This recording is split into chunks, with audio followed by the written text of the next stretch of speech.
My MP is tried, trusted, tested, and reliable. And we say thank you.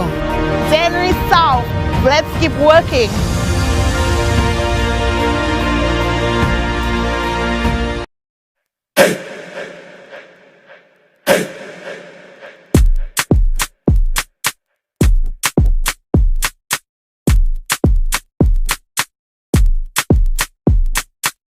Hi everyone, I'm Amira Sere and I'm a student at the Monaco Pasios Combined School. I'm in grade 6 and my teacher is Ms. Stanislas. My favorite subject would be math. I don't normally like it, but my teacher finds a way to make it fun. I also love the positive quote she put up all over the walls. It reminds me to keep going. Also, the new wing is very impressive. The balcony is very large. So at break time, I can eat my snack and go for a nice little walk. I also like the size of the classroom, so I'm not sticking on anybody because 6 feet apart. Before, it was a rocky ride coming to school when I normally take the bus, but now the drivers don't have any complaints now that the district rep fixed it. Before, it was like a rocky, stony road. The road, but now that they fixed it with some concrete and nice tools, it's a smooth ride. I may even fall asleep.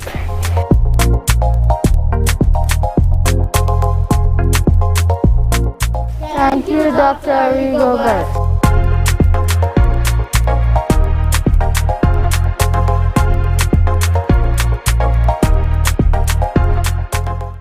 Moved security from 112 to 119 million. We've moved youth and sports from 4.7 million to 7.1 million, and that does not include the money at NLA. We've moved equity from 54 million to 62 million, and we've moved agriculture from 25 million to 28 million. Mr. Speaker, this is where the money has gone.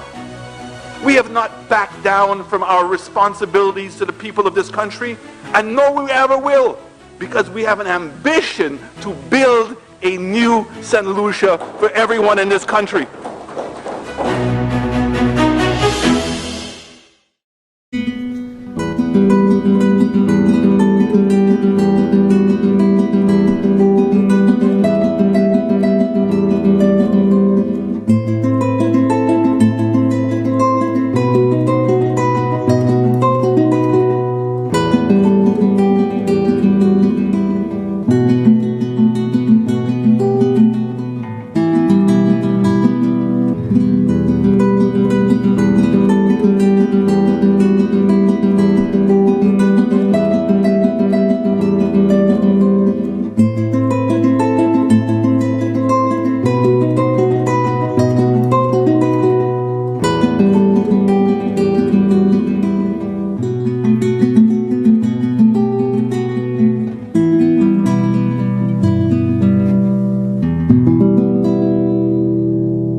What separates us is our ability to recognize your needs and to work towards addressing them.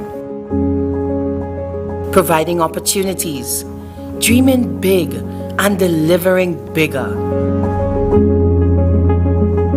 What separates us is passionate representation, meticulous guarding of our social and economic indicators, and working with and for you during the most trying time in recorded history. What separates us is a cabinet guided by God for the protection, progress, and prosperity of our St. Lucia. The United Workers' Party. Let's keep working.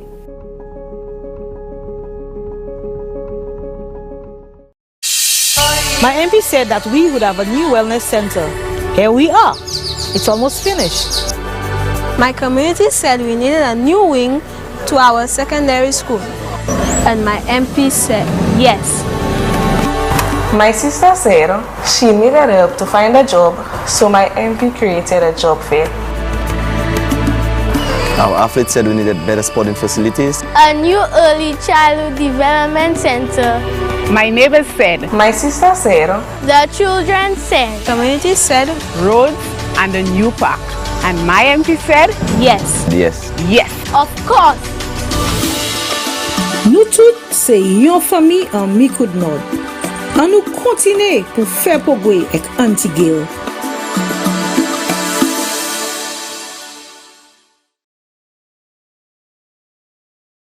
Hello everyone, I'm Norbert Williams, right here on Sky FM 93.1.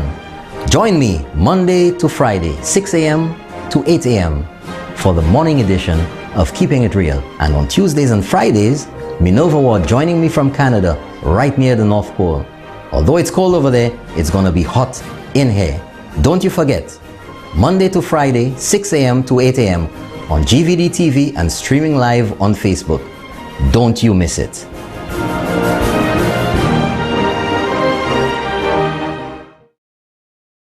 If I was Prime Minister, that now go happen.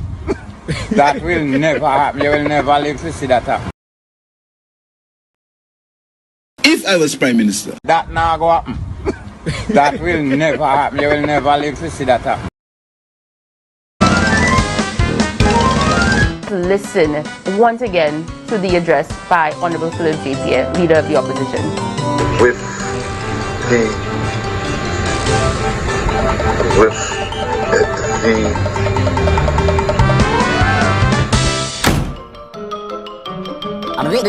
That's all, folks. When President Trump lost his son, Joe Biden suspended his campaign. That's true. He suspended his campaign for 2 days when President Trump lost his son. Oh, you lie! You lie! I have it on the record. Lost his son. Robert Trump, President Trump's younger brother, has passed away after an illness. That's all, folks. Boss guy, if you keep it up, he cannot never lose. He will never lose if he keep on doing what he's doing there to support us, because we'll always support him. I appreciate what the minister doing. It's a good thing. See the work you put in on there, I appreciate that. I like that. That's nice. Women people. Joaquin! What's going on? Where? Yeah, back to work. Back to work, yeah.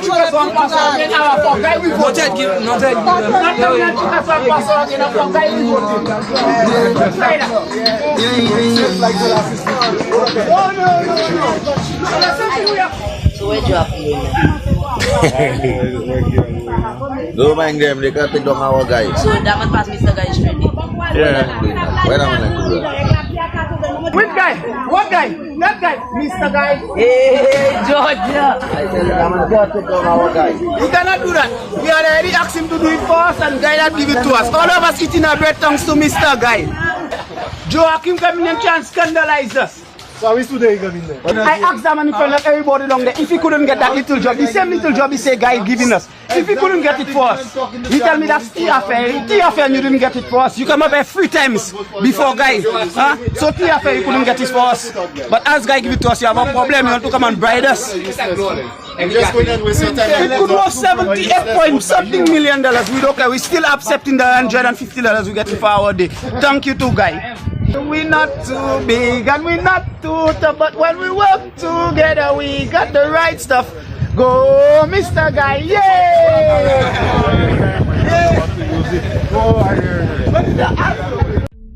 Hello, St. Lucia. Join me, Nancy Charles, every Wednesday evening from 8 to 10 p.m. on Sky FM 93.1 and GVD TV channel 115 for Vibes.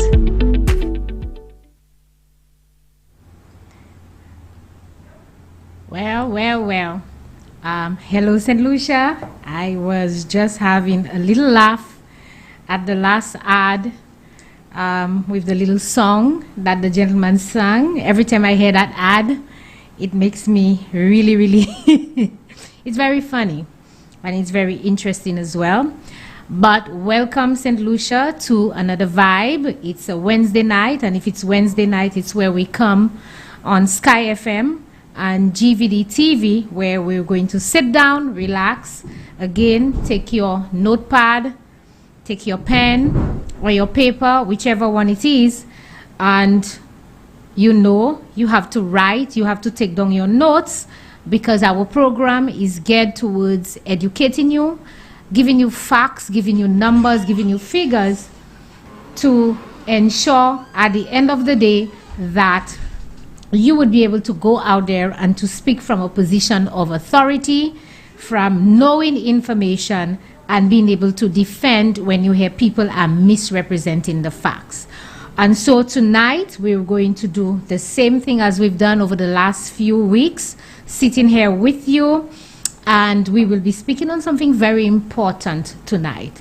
We will be speaking on the National Lotteries Authority, a very, very important organization. We've had some issues over the last couple of years with the National Lotteries Authority. We may want to discuss that, but there's a lot of good things happening with the National Lotteries Authority. And so tonight I really want to take the opportunity to speak about some of those projects that is happening. When you hear they say, "Aye parfait," by say Jean Mouna set lycée, I will be expounding a bit and telling you some of the things that we've been doing via the National Lotteries Authority for the young people of St. Lucia.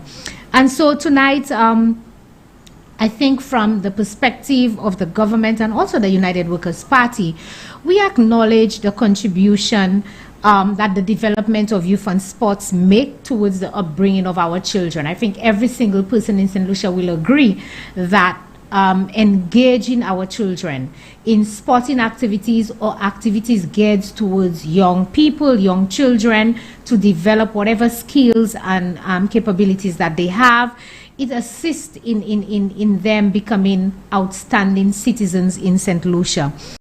We know the importance of sports in particular in our communities and how it brings our community together. I remember growing up as a child when we had sporting activities on the various playing fields. They used to have Wulelaba, that's how they used to call it at the time. And that's how I knew a lot of the grown-ups and the people in my community. They traveled all over the place, my grandmother and friends. We went from community to community, and I loved it growing up. It brought that togetherness, and it also allowed for there to be interaction in the various communities. So sports has always been a part of our lives. And the United Workers' Party holds the view that sports always and will continue to play an important role in developing healthy lifestyle. And so page 40 of the manifesto of the United Workers' Party reads the opening statement. It says that the role of sports in developing healthy lifestyles and creating opportunities for rewarding careers can never be underestimated. Sports offer endless opportunities for creating employment and wealth, as well as fostering pride. With this in mind, the United Workers' Party will, and it lists a whole bunch of activities that the United Workers' Party will engage in when we come into office. And one of them is providing or upgrading sport facilities in all communities and expanding the programs for the provisions of playing fields and other sporting facilities started by the United Workers' Party government during 2006 to 2011. And so our mandate was that we will continue to build on what we had started. Most of you would remember that when we left office in 2011, there were a number of initiatives that had started under the United Workers' Party government. Some of them stood at a standstill, some of them not 1 inch of block, not one bag of cement was purchased to complete them. And so when we went around in preparing our manifesto, we recognized that, and our mandate was to upgrade and to continue and to complete the work that we had started. Now, St. Lucia, I'm sure over the last 5 years, perhaps you've heard a lot of noise coming from the opposition. And this morning, I think I heard somebody on one of the radio stations, I think it was on Sky FM as well, where somebody said that empty vessels make the most noise.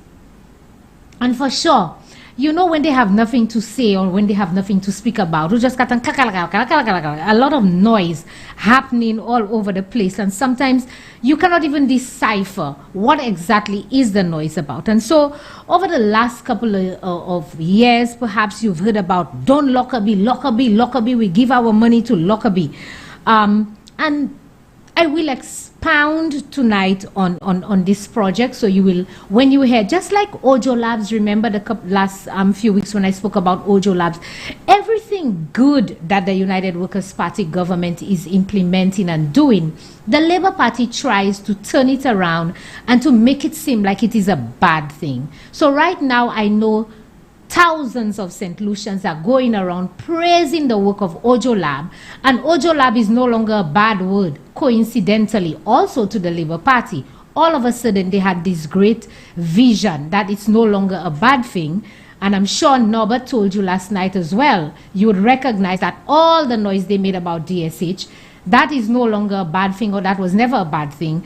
And so tonight, St. Lucia, when I speak to you about Lockerbie, you will understand that it really is not a bad thing, but one of the best things that has ever happened to youth and sports development in St. Lucia. However, what you have not heard a lot of noise about is the upgrading of the playing fields, and I take full responsibility, perhaps as a member of the United Workers' Party and as somebody who sits in this administration and works with this government as well. So I take responsibility for you not hearing a lot of noise about it. You have not heard a lot of noise about the after-school program, for example. And you've not heard a lot of noise about the support to school sporting activities. Again, like I said to you last week, this government, we're not boastful. We do whatever it is that we have to do. We do what we think is important and ensure that it impacts the lives of people at the constituency level. So we don't go around beating our hands on our chest and saying we did this and we did that, etc. We allow for our people in the various constituencies to do that for us. Because at the end of the day, what really matters to us as a government is not what we boast about, but what really matters is what we actually do. And so this is a working government. That's why we call ourselves the United Workers' Party. We are team workers. And you would have heard our slogan over and over again, let's keep working. Work is an action word. It's a verb. It speaks to doing something. And that is what this government does. And that is what matters to us. Also tonight, what you have not heard a lot of noise about is a company called EDA Inc. And I'm sure you heard a little bit about it, maybe about 2 or 3 years ago, and maybe just a few days ago as well, about something called a minister's account.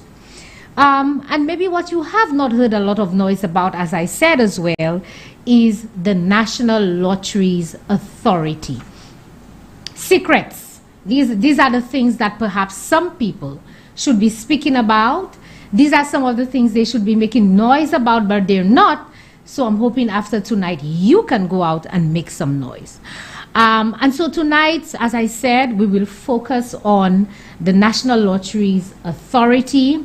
We will speak about the work that they have been doing in the development of youth and sports in St. Lucia. I really want to give credit where credit is due. They're doing phenomenal work in the development of youth and sports.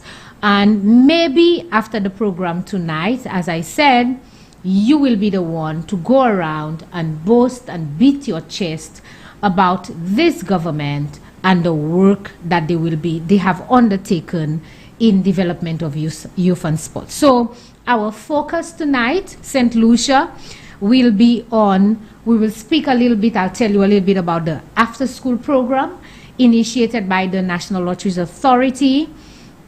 I will speak to you tonight about the support to school sports program, both in the primary and the secondary school, and even the special education centers as well.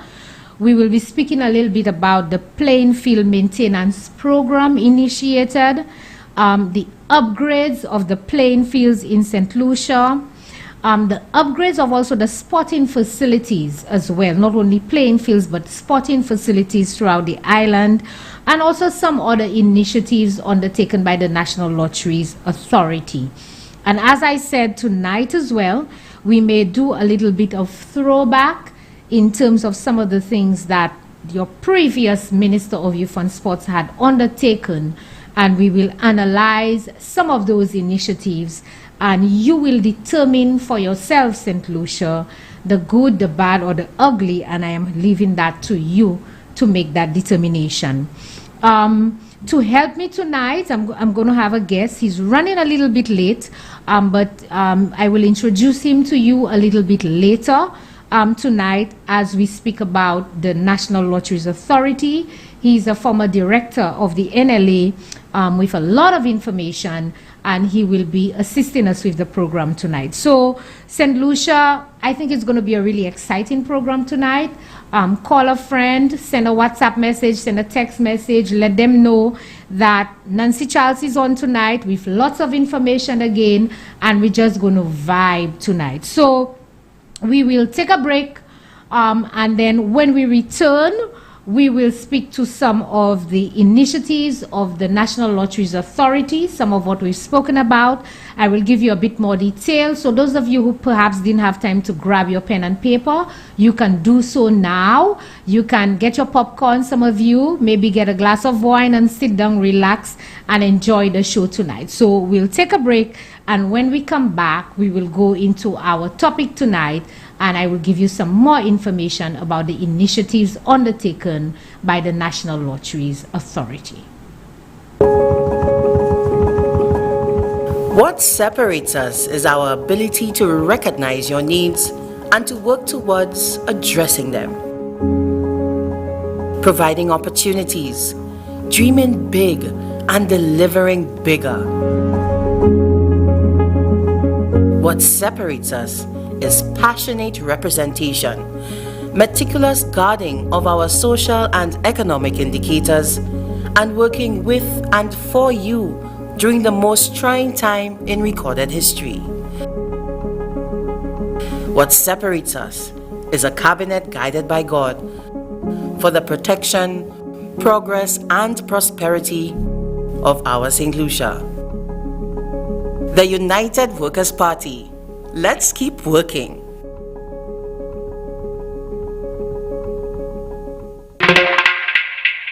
My MP said Denry South deserved a world-class sporting facility. And we said, thanks. He also said our perennial flooding issue had to be solved. My MP ensured us of new roads, and most of the workers came from Denry. And equitable distribution of e-learning devices.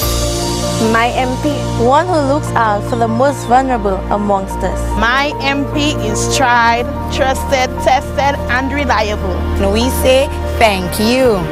Denry South, let's keep working.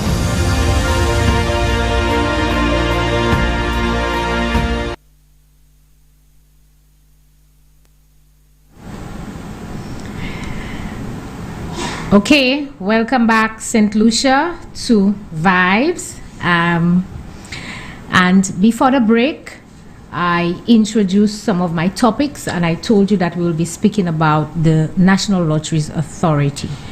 And so the National Lotteries Authority has been in existence from 1998. I think the act to create the National Lotteries Authority came into effect in 1998. And over the years, you've had quite a few amendments to the Act of the National Lotteries Authority. However, the primary mandate of the National Lotteries Authority was for, or is for, the regulation of lotteries or games of chance in St. Lucia, and then the collection of the revenues from the regulation of those games of chance. The mandate or the Act speaks to that these funds are to be used for the development of youth and sports in St. Lucia as agreed upon by the board, sanctioned by the minister who's responsible for youth and sports in St. Lucia. And so every single cent collected by the National Lotteries Authority, as per the Act, is to be used for the development of youth and sports in St. Lucia. And so over the years, what you've had happening is that the National Lotteries Authority has been more or less subsidizing or working hand in hand with the Department of Youth and Sports to execute and to finance the programs of the Department of Youth and Sports. And we've had a number of persons querying over the years, why is the budget in the annual budget, in the annual estimates for youth and sports so low? Is it because that governments over the years has not made youth and sports a priority? And the reason being is that most of the funding allocated in the estimates of revenue and expenditure for youth and sports development is towards the administrative function of the Department of Youth and Sports. But the funding for the programs and activities for youth and sports development over the years has been financed and funded by the National Lotteries Authority. And so, St. Lucia, you would understand that with such a great mandate by National Lotteries Authority, it becomes very important that there is transparency, there is accountability. That's the favorite words of some persons when they're in opposition. That is, they know those words by heart. They can spell it, they can quote it. It's the anthem, transparency and accountability. However, when they come into government, that's a totally different story. You don't hear that phrase or those words anymore. However, there are laws guiding the use of those funds, how they are to be used, the level of accountability, as I said, transparency, reporting, auditing, etc., of the National Lotteries Authority. I wanted to speak tonight perhaps to some of the programs that the National Lotteries Authority under this new administration, under the Minister of Sports, Youth and Sports, Honorable Edmund Estefan, has initiated over the years since coming into government from 2016 to now. Notwithstanding, we've had a lull in programming from 2020 due to the pandemic, and you've had the closure of school, you've had restrictions in sporting activities, etc. But I want to say to you that the National Lotteries Authority, under the guidance of Minister Estefan, had taken new initiatives and was looking at new ways to ensure that we can impact the lives of St. Lucian youth. And one of the programs that was initiated by the National Lotteries Authority is the after-school program. So I will play you perhaps a little clip of the launch of the after-school program. St. Lucia, you know I like to give you my facts. I don't like to just say things, but I'm going to play a little clip for you tonight of the launch of the after-school program, and then we will go into detail to discuss the after-school program. In today's world, we know that children and families grapple with issues such as poverty, crime, lower wages, and educational attainment levels, food deserts, and obesity. Therefore, the need for additional supports in communities is undeniable.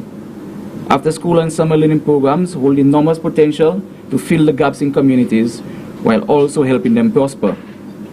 The role of the after-school program is growing, and research shows that quality programs are helping students to make academic and sporting gains, activating a greater interest in learning, and providing supportive mentors while helping kids stay healthy and active with exercise and healthy foods. The importance of such programs cannot be overstated, and it is to this end that the Board of Directors of the National Lotteries Authority deemed it necessary to commission a focus group tasked with planning, organizing, and executing an after-school program that could provide the support that our children, schools, families, and communities are so badly in need of. To better conceptualize the new National Lotteries Authority after-school program, the focus group, which became the executive committee, had to answer some key questions such as: what is an after-school program? Who should that program serve? And is it really worth implementing that program in any event in the first place? We set about answering those questions and came up with something similar to this. An after-school program can be broadly defined as any program that provides childcare for elementary and middle school youth when students are not at school and the parents are not at home. A more stringent definition would add that an after-school program meets the supervision expectation of parents who want enrichment for their children in a safe and secure environment on a regular basis when schools are not in session. The focus of these programs must be the children and their holistic development. Too often we see these types of programs are being initiated with the aim of generating revenue for the organizers, which most time leads to the exclusion of the most vulnerable and at-risk children, because guess what? They cannot afford to attend. They cannot afford to be part of it. They cannot pay the monthly fees that are attached to those programs. Research has documented that the positive impacts associated with participation in after-school programs, including academics, sporting, social, and emotional outcomes. These programs have come to be recognized as critical partners in helping to ensure that all children are afforded the opportunities that will help them thrive and meet their full potential. As we can see, the benefits are widespread, as mentioned by Mr. Chair. And it is also documented that being involved in after-school programs help youth avoid unsafe situations and behaviors, such as being home after school without adult supervision, experimentation with drugs, alcohol, cigarettes, and sexual activity, as well as illegal activities such as theft and other gang-related offenses.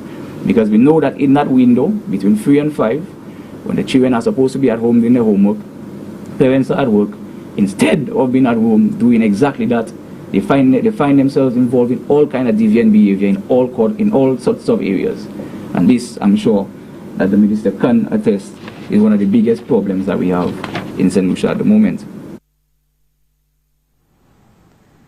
Okay, St. Lucia, so I thought it was important for you to hear from Sabatus, who was, he's a teacher at one of the schools, and he was the lead person executing the after-school program. He was one of those persons who was part of the initial focus group, who saw the need and wrote with his team to National Lotteries Authority for such a program. Now, there was some sort of an after-school program happening, I think, with USAID in some primary schools.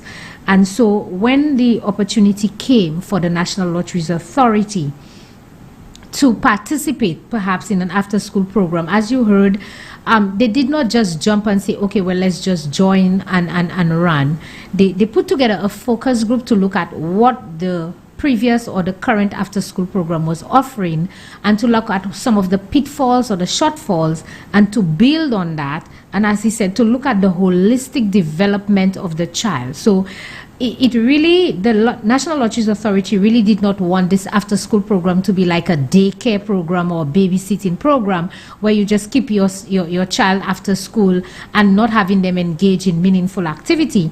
But this program wanted to ensure that there was a holistic development of the child. And so this after-school program initiated by the National Lotteries Authority ensured that, one, the children were being taught life skills program, and so they would put them in a setting where they would teach them various things that they would need. These are small kids, but you need to teach them and train them very early in certain life skills activities. Then the children also participated in track and field activities or football at the time, which was what was being offered, and it was expected that there would be a gradual expansion of other sporting activities as we go along. Thanks to COVID, you know, we had to put a little stop to it, but I'm praying by the grace of God, once all of us or most of us get vaccinated and we can get back to some normalcy in St. Lucia, then you would have that aspect happening.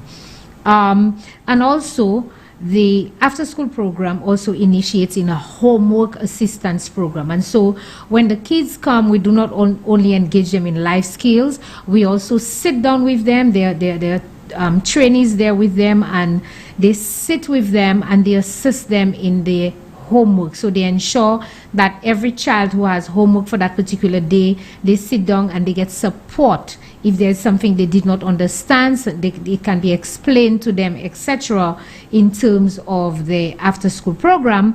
And every single child is also given a snack during that after-school program. Now, when I say snack, it's not just a sandwich, but it is a healthy snack. It is a fruit and a drink, and also something meaningful in there that the children can eat and be satisfied. Prior to COVID, there were 11 schools around the island participating in the after-school program, and each school accommodated a total of 45 children. Some of the schools, or the 11 schools, were La Guerre, Moshi, Marchand, Vide-Bouteille, Groselet, Millet, and all these are primary schools, St. Lucia, because the focus, or the initial focus, was on the primary school children. You had the Dennery Primary School, Pierrot Primary School, Deriso, Les Etangs, Vieux-Fort, and Reunion. And so from that, you would see that there was a wide cross-section of schools around the island. Of course, the focus was ensuring that the target schools in the initial phases were in the communities where perhaps the children were most vulnerable and you needed to have most impact, and so that is why some of these schools were chosen initially, but ensured that it was well-rounded throughout the island. And that was a program. I can certainly tell you that a lot of parents, teachers, and persons in the community, they really appreciated the level of that program and what was offered to the children for that program. So that's one of the programs. I was trying to get from National Lotteries to date how much money that it had costed them, but I was not able to get the final figure. But as soon as I get that, perhaps maybe I can post it somewhere on my Facebook page, or we can also put it on so that you could see how much money the National Lotteries Authority had spent thus far on the after-school program.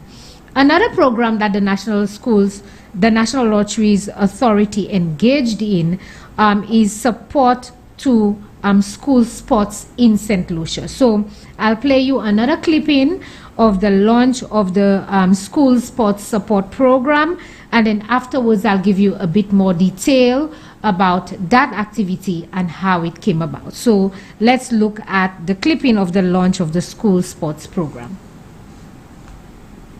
The St. Lucia National Lotteries Authority on Friday held its second in a string of check presentations to assist with special education school sports. Each special school on the island received $500 to aid with athletics, and an additional $2,000 was given to the planning committee for the special inter-school sports meet. Chairman of the NLA, Benson Emil, maintains that a more targeted approach in terms of investment in youth and sports has to be undertaken in order to reap greater rewards.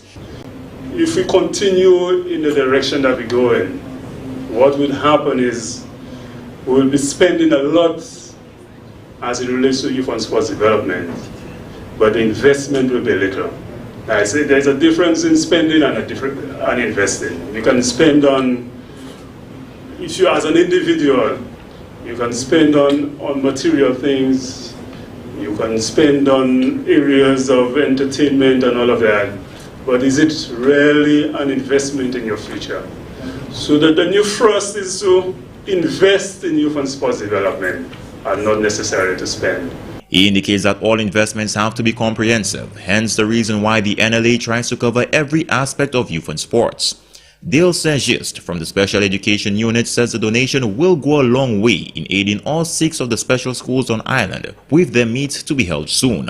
We are grateful for the work of this committee because they do an excellent job in giving students, particularly those with significant mobility impairments, a taste of having the crowd cheer them on and applaud their participation as well as their successes. I am happy that the special schools have not sat idly by waiting for a donation of funds to do this. We do this every year. Minister of Okay, there you have it, St. Lucia. Just a little bit of a clipping on the support to the school sports program. So how did that come about? When the new administration came in and the new board of directors came in, what they found was that you would get requests from various primary schools, secondary schools, everybody individually would be sending requests to the National Lotteries Authority for funding for their various sporting activities. And they recognized that it was in too much of an ad hoc manner, and that these schools on an annual basis would be hosting their sporting activities. And instead of allowing for the schools to be writing, asking for trophies and for this and for sponsoring of those various activities, and everybody was getting a different amount, perhaps a school would get 1,000, another would get 300, based on their needs or based on what they asked for, the National Lotteries Authority decided to formalize this activity. And so for 4 years in a row, when the administration came in, the authority instituted a program where all primary schools on the island would be given a check of approximately $500 towards their school sporting activity, and all secondary school were given a check upwards of $1,000. And sometimes it varies in terms of the sum of the secondary school. And as you saw there, the special education schools were not left out as well. In addition to that, the National Lotteries Authority also purchased on an annual basis a total of approximately between 30 to 50,000 medals.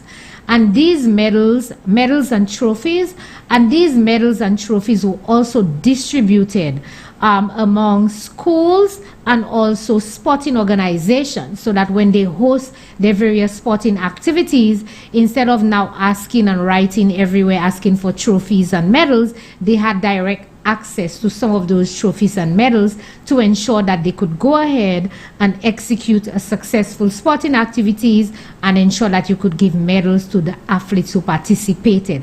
And so that structure and the fact that schools and sporting organizations knew that there was available to them that level or that type of resource allocation towards their sporting activities, it made it easier for them to plan their sporting activities, because they know this is where they will get X and this is where they'll get Y, and so they would now have to write to other organizations for perhaps whatever else it is that they needed.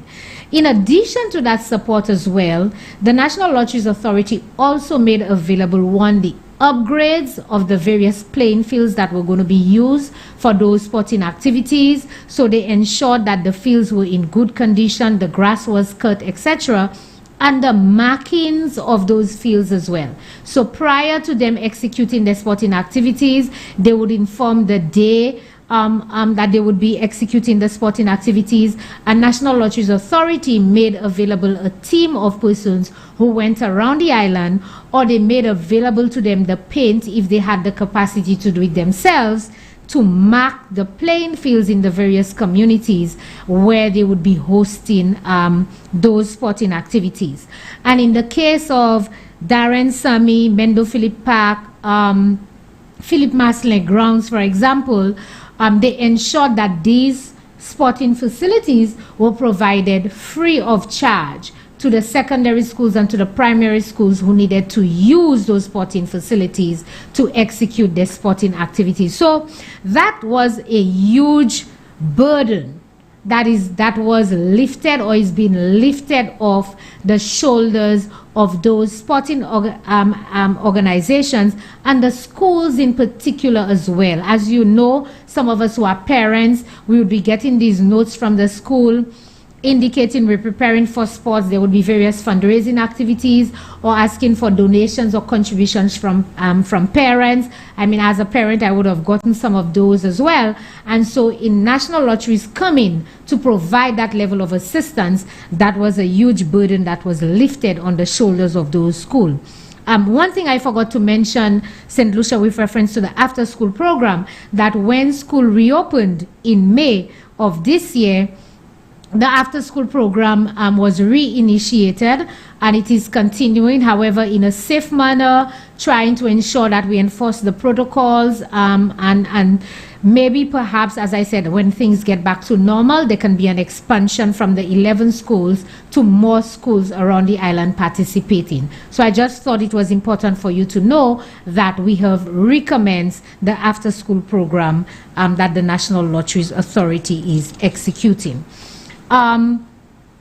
Some other activities by the National Lotteries Authority is that the authority gives gears and equipment to sporting organizations and also to schools as well who are engaging in sporting activities. So for example, football, cricket, volleyball, etc. The National Lotteries Authority provides gears and assistance for the development of some of those sporting programs, and that is all in keeping with the mandate to ensure that they are pursuing developmental program in sports, in youth and sports development in St. Lucia.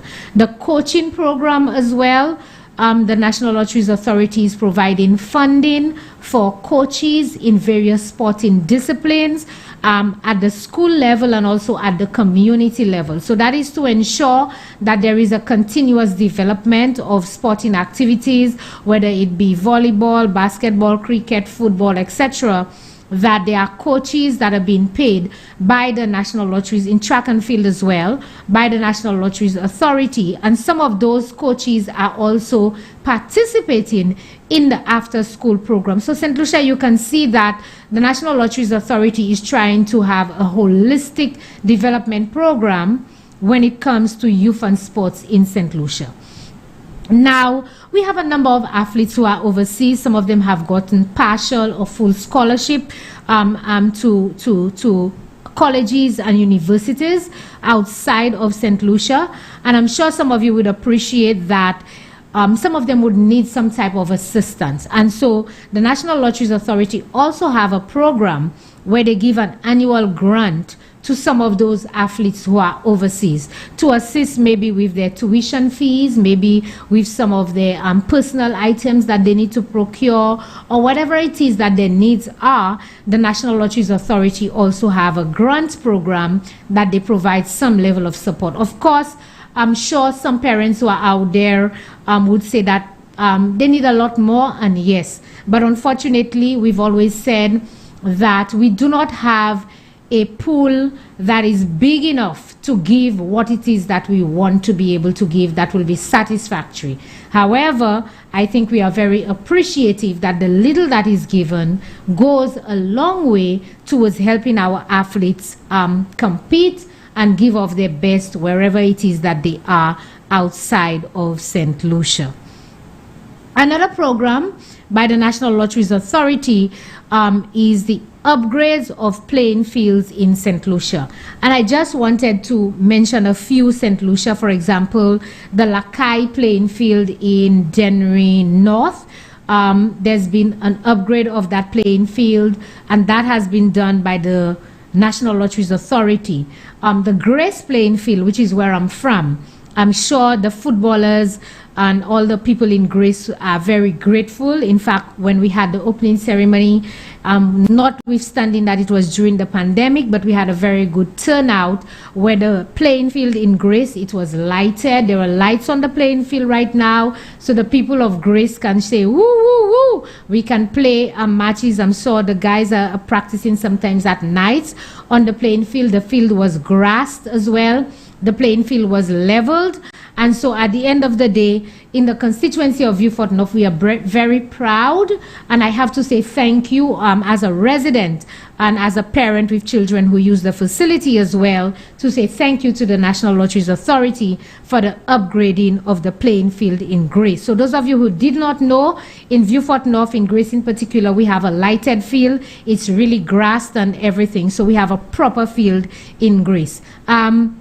Lotteries as well, some of you who drive by, you would see that they've started some work on the Lotteries playing field in terms of grassing it and upgrading it to a level where the sportsmen and women of that community can have access to a proper playing field. So that program is ongoing, and we're hoping that it will be completed soon so that the persons who use the field can have access to it at the soonest.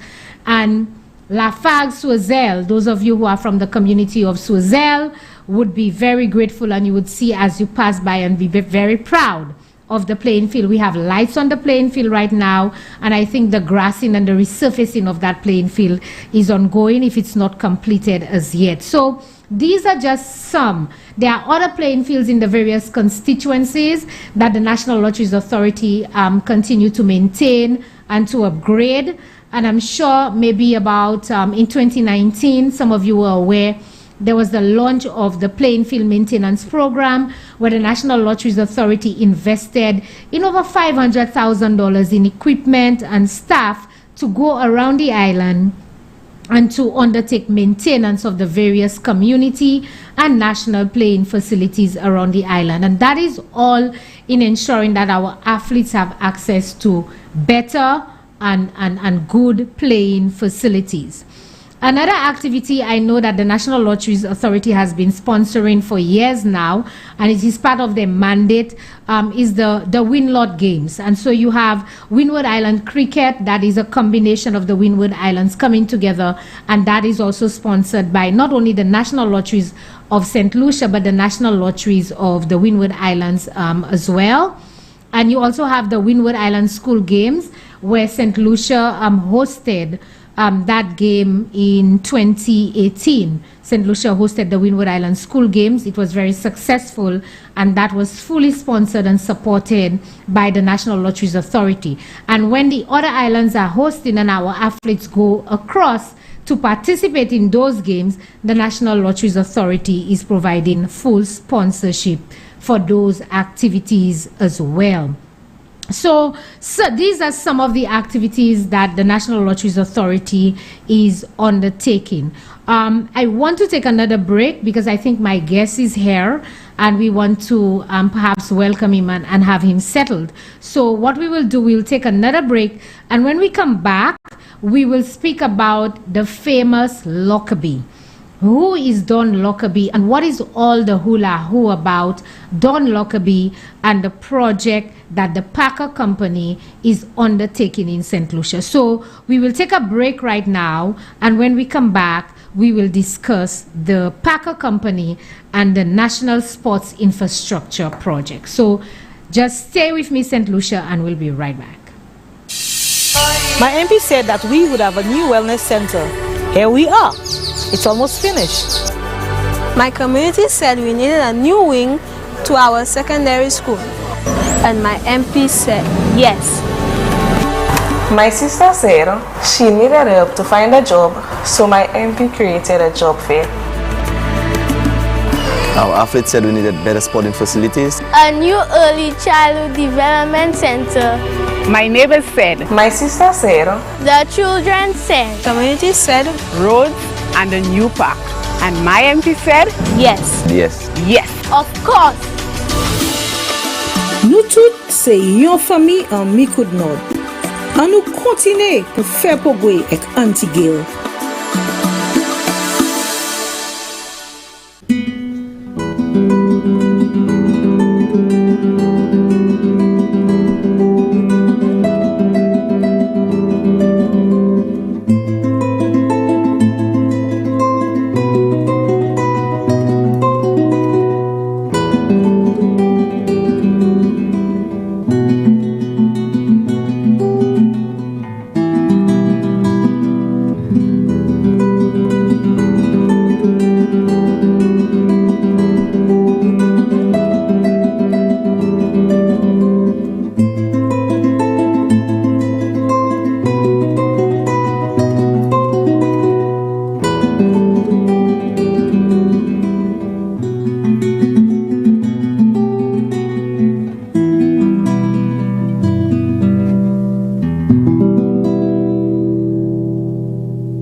The character of our country tomorrow depends on the extent to which our young people are equipped to assume the mantle of responsibility. To place emphasis on the youth is to articulate an act of faith in a better tomorrow for our people. The late Louis George, Education Minister. It is my responsibility to tell the stories and to relate the realities of substance, leadership, and perseverance, bringing you the evidence of good governance, transforming lives, the literature and principles, performance, importance, and brilliance of the United Workers' Party. I am Diana Williams, and this is the UWP Working for You.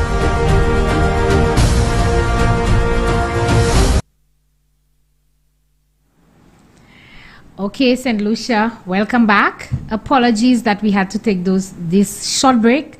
But as I said to you at the beginning, we will be having a guest. He was running a little bit late. And so he's here to speak and to assist me in presenting to you with the National Lotteries Authority, the projects and programs of the National Lotteries Authority. He's an ex-director. And so, St. Lucia, please help me welcome. We have with us Mr. Katrani Cherry. Mr. Cherry, welcome to the program tonight. Thank you very much, Ms. Charles. All righty. So, before you came in, we were discussing some of the programs of the National Lotteries Authority. I had already spoken about some of the activities in terms of the after-school program that you were part of and initiated. We spoke about the upgrades of our playing fields and facilities. We spoke about our school sports assistance program and so forth. And before we took the break, before you came in, I told St. Lucia that we will be speaking about the Don Lockerbie. That is what they want to call it. But tonight, St. Lucia, the correct phrase for this project is called the National Sports Infrastructure Project, and that is being executed with the Packer Company. So, Katrani, can you tell us, what did you know about Don Lockerbie when you heard that name? And what came to your mind when you heard a lot of persons saying Don Lockerbie, Don Lockerbie? Okay, well, my interaction with Don Lockerbie was towards the part when I was exiting the board.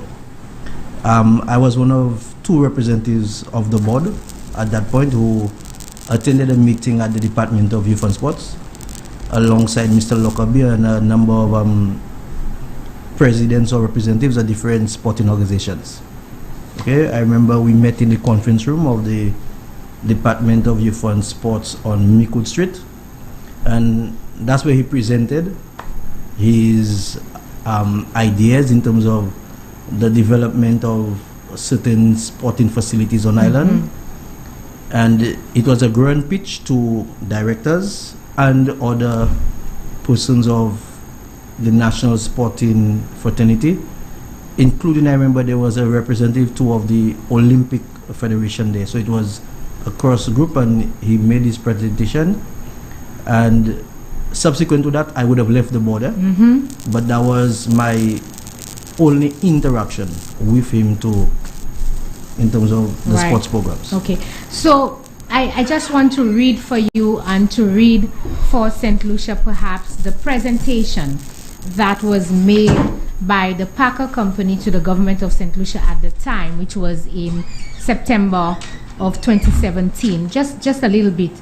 And it speaks to a master plan, because what they had done, the company had gone around St. Lucia, they had looked at every single sporting facility in St. Lucia, and he came back with a master plan to show the government as being overburdened in attempting to maintain and refurbish over 160 sporting facilities throughout the island.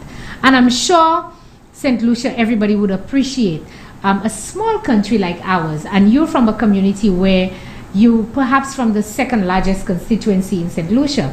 And if you just try to imagine what the parliamentary representative of that constituency would go through in terms of having sporting facilities, because it's every small community, I think when you were on the board, you would appreciate every small community, every small area wanted to have their own sporting facility. They want their own football field, they want their own track field, they want their own basketball court. So what was your impression when you first met or when that presentation was made and you were at that meeting? What did you think? Based on his presentation, his vision was to take sports from us being, because sports is played on different levels. Right. There's just the recreational sports, there's amateur, and to take it to the next notch, which was professional. And his idea was, we cannot continue seeing sports and investing in sports if we are not prepared to take it to another notch in terms of having the facilities. And is not having facilities only. I remember at that meeting he also made mention of having the facilities, but having the personnel, the requisite personnel to aid, because the facilities by itself plays one. It's just one component. But having the personnel to add to the facilities to take our young kids, our sportsmen and women to the other level. You are very correct. And I have to say, St. Lucia, last week on my program when I spoke about some of the initiatives in education, what Mr. Cherry is speaking about, one of those initiatives is the National Sports Academy. And that was also one of the proposals or the initiatives. The Prime Minister and the Minister of Youth and Sports wanted to see how we could achieve in taking sports to that next level that you speak about. And there we had the National Sports Academy. And I have to tell you, last week after the program, St. Lucia, I got a lot of calls, a lot of messages of persons asking for more information about the National Sports Academy, and that's one of the benefits. But if I continue to read the proposal by the Packer Company, it speaks to the National Sports Strategy was proposed, and a main component became the adaptation of a long-term 5 to 20-year plan. So this is a government who speaks long-term, and I'm sure every time you hear both the minister and the Prime Minister speak, they speak to the long-term plan for St. Lucia. We're not looking at short-term, but we're looking at long-term to construct 30 to 40 sporting venues across the country, which the Ministry of Youth, with the assistance of Sports St. Lucia Inc., will manage and maintain. St. Lucia, a contract was issued. I have here in my hand, and I think I've done it before, but it was sent to me in terms of the master agreement with the Packer Company. And contrary to people indicating that monies was given to so and so and monies was given to people, you know, they always try to twist things and turn things around.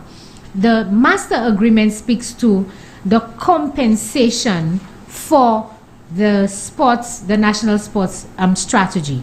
And under the compensation clause, it says, 1, it is agreed that the first scope of work of the Packer Company is to manage, design, develop, and construct several projects for the next 15 months within a maximum project budget set by the government. So the budget is set by the government of St. Lucia, and it says very clearly not to exceed US $12 million. All right? So it was very clear in the agreement, St. Lucia, that the project will not exceed $12 million. La pa ni pièce cost overrun cette lisi. Ek nou ka di zo sa, nou ha di sa tout le. Every project that we initiate, we ensure that there are no cost overruns. And so the compensation was very clear. The initial term for the agreement is 3 years for the first phase of the project to be completed in 15 months. And we all know what happened with COVID. We had a little bit of delay. And then for each month during the project, hear that, the government will advance the funds requested with proper backup documentation in order for the Packer Company to pay all the project stakeholders. So, you bagay just vini ek di nou vle $1 million, $2 million.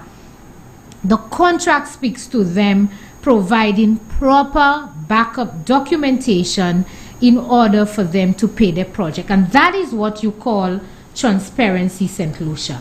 And as I go through the documents, I just want to let you know what is it that St. Lucia is getting for that $12 million. You heard Mr. Kutrani telling you that during the meeting, what was presented, and here's what was presented to St. Lucia. When they went around, they recognized that there were quite a few projects that were shovel ready. And what it means is that you need very little work to upgrade and to complete those projects. And there were 6 projects for redesign and construction upgrades, with the design beginning in the 4th quarter of 2018 and construction began in the 2nd quarter of 2019. The shovel-ready projects are, and I'm hoping that I can show you pictures on the screen of some of these projects and where they are at. The Soufre Mini Stadium, the Ruby Estate Cricket Ground, the Dennery Sports Complex, the Mikud North School Fields, the Mikud South Football Ground that is in Deriso, and the Grozile Secondary School, which is the development of the St. Lucia Sports Academy. These were the 6 shovel-ready projects, St. Lucia, that was undertaken by the Packer Company. And then I got an update today in terms of where we're at. But first of all, I wanted to explain to you perhaps how did we fund that project. And that is something that I have spoken about continuously in terms of the creativity of the government of St. Lucia under the leadership of the Minister of Finance, Alan Chasney. When we came into government, we recognized that the Taiwanese gives grant funding of about $12 million every year to St. Lucia. And under the previous administration, the allocation was they allocated $1 million per constituency every year and to undertake small projects. And so the Prime Minister said, let us try to see if we can bring that money together that we will be receiving over the next 4 years, and let us see if we can have projects that will impact St. Lucia in a bigger way, as opposed to just having that $1 million per constituency every year. And so a calculation was done collectively from the Taiwanese as to how much money we will receive every year, and an allocation was made towards our national sports infrastructure, with a guarantee from the Taiwanese government that every year the government of St. Lucia will be receiving this $12 million. The government was able to take that letter of guarantee, use that allocation allocated to sports infrastructure, and take it to a financial institution to say, hey, we will be receiving continuously this money from the Taiwanese. Here's the guarantee. Can you give us an advance or a loan on that money so we can use it and put it together and undertake that infrastructure project? And every year when we receive the money from the Taiwanese, we will pay you back. Isn't that creativity, St. Lucia? I mean, instead of just taking the money and every year, they used to call us, I don't know if you remember, they used to call us Gouvernement T-Canal. Instead of just going around and doing those T-Canal projects, you have a national sports infrastructure project, whereas under normal circumstances, we would not have been able to afford it if we were trying to look for financing otherwise, but the government of St. Lucia was able to creatively bring that money together and to be able to undertake that project. That is a project that has and will continue to have a lot of impact on St. Lucia. However, I want to let you know that the hypocrisy of the opposition, they can't help themselves, and the hypocrisy of the opposition came in. And so instead of praising the government for this project undertaken by the government and upgrading our infrastructure around the island, they started complaining because the project went into artificial turf, as we call it. And so, St. Lucia, I just want to play you a little video about the artificial turf, and when we come back, I will give you a little bit of explanation as to the artificial turf and what you have seen in the video. So let's go to play that video on the artificial turf.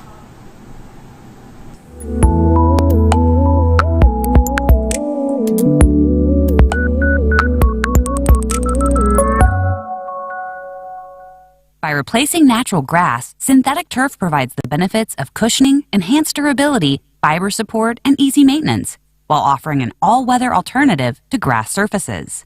For decades, however, one fact has been overlooked. During warm weather months, synthetic turf in its natural habitat has the potential to get hot, really hot, consistently reaching temperatures of 140 to 160 degrees. Unless a synthetic turf surface is treated by a cooling agent, the synthetic turf field, landscape, or playground would be unavailable for activity on many hot days.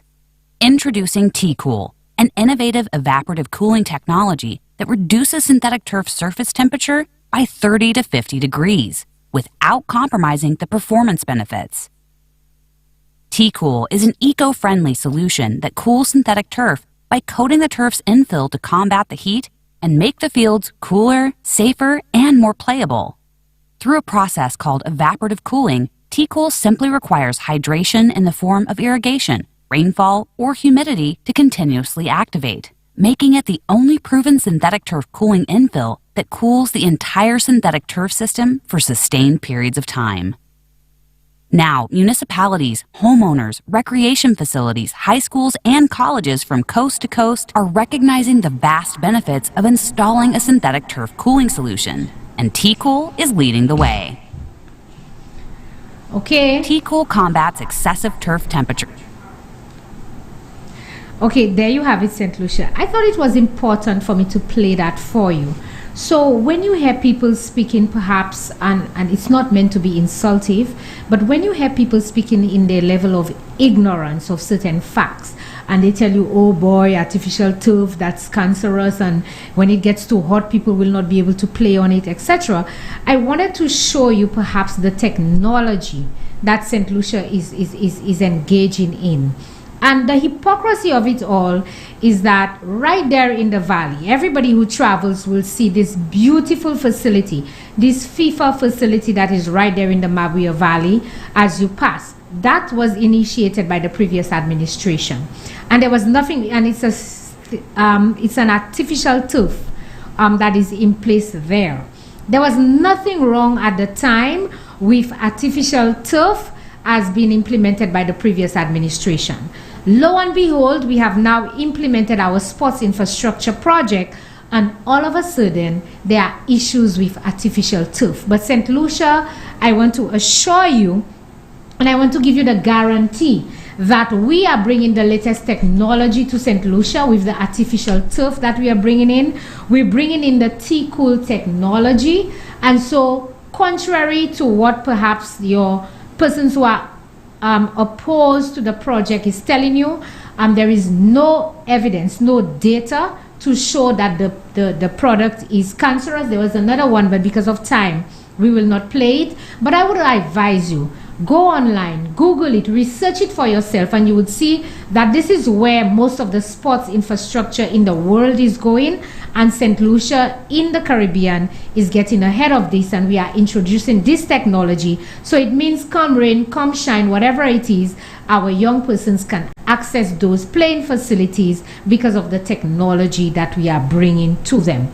I have to report, St. Lucia, that those projects that I spoke about, all of them are completed in the first phase, and so you would have heard in terms of Deriso, the facility is completed. In terms of Mikud, as you drive along the highway, you would see this beautiful facility along the highway in Mikud, and also in Dennery. In the village of Dennery, when you pass, you see the lights on, you see the grass. This is so beautiful, St. Lucia, and the athletes appreciate it as well. The only facility that is not completed at this time is the mini stadium in Soufrière. It's at 90% completion. What they're missing is the lights to be installed and the scoreboard for that facility. But in Soufrière, the track around the facility and everything, all the amenities and so forth, it's a beauty to behold. And so we are very proud. I am very proud, and as I go around the island, I know the people of Mikud North, Mikud South, Dennery, Soufrière, Grosile, and soon to be all around the island would be very proud to show and to speak about the sports infrastructure in the country that goes towards the development of youth and sports in St. Lucia. So St. Lucia, when you hear the people talking about Don Lockerbie, they give Don Lockerbie our money, I want to let you know that this is not a project of money going to anybody. This is a project where the money has gone back into the development of St. Lucia. You have the facilities to show for it, you have the amenities to show for it, and as you drive around the island, you would see that this project was towards the development and the betterment of St. Lucia. And God willing, when you elect this United Workers' Party in the next election, we will continue to expand that project, because we have another 11 facilities that has been identified for the next phase of the project, and so hopefully your community and your constituency would be part of that development in St. Lucia. So it's a good thing. When they tell you Don Lockerbie and they tell you, well, they give our money to Don Lockerbie, tell them yes. And I am very proud of the fact that Don Lockerbie is in St. Lucia and he has undertaken that project towards the development of youth and sports in St. Lucia. So I am proud, St. Lucia, and I hope that you are proud of what we have continued to achieve in St. Lucia under the National Lotteries Authority and also in collaboration with the government of St. Lucia. We are running out of time, but we will take one more break, and when we come back, we will get into some matters that I'm sure that you are interested in. My guest is going to expound a little bit about. It's quite interesting, but when we come back after the break, we're going to speak about that so-called minister's account. We're going to speak about some of the project. We're going to speak about a company that we heard about called EDA Inc. And when we come back, we'll hear all about it. So we'll take a break and we'll be right back. My MP said Denry South deserved a world-class sporting facility. And we said, thanks. He also said our perennial flooding issue had to be solved. My MP ensured us of new roads, and most of the workers came from Denry. An equitable distribution of e-learning devices. My MP, one who looks out for the most vulnerable amongst us. My MP is tried, trusted, tested, and reliable. And we say thank you. Denry South, let's keep working.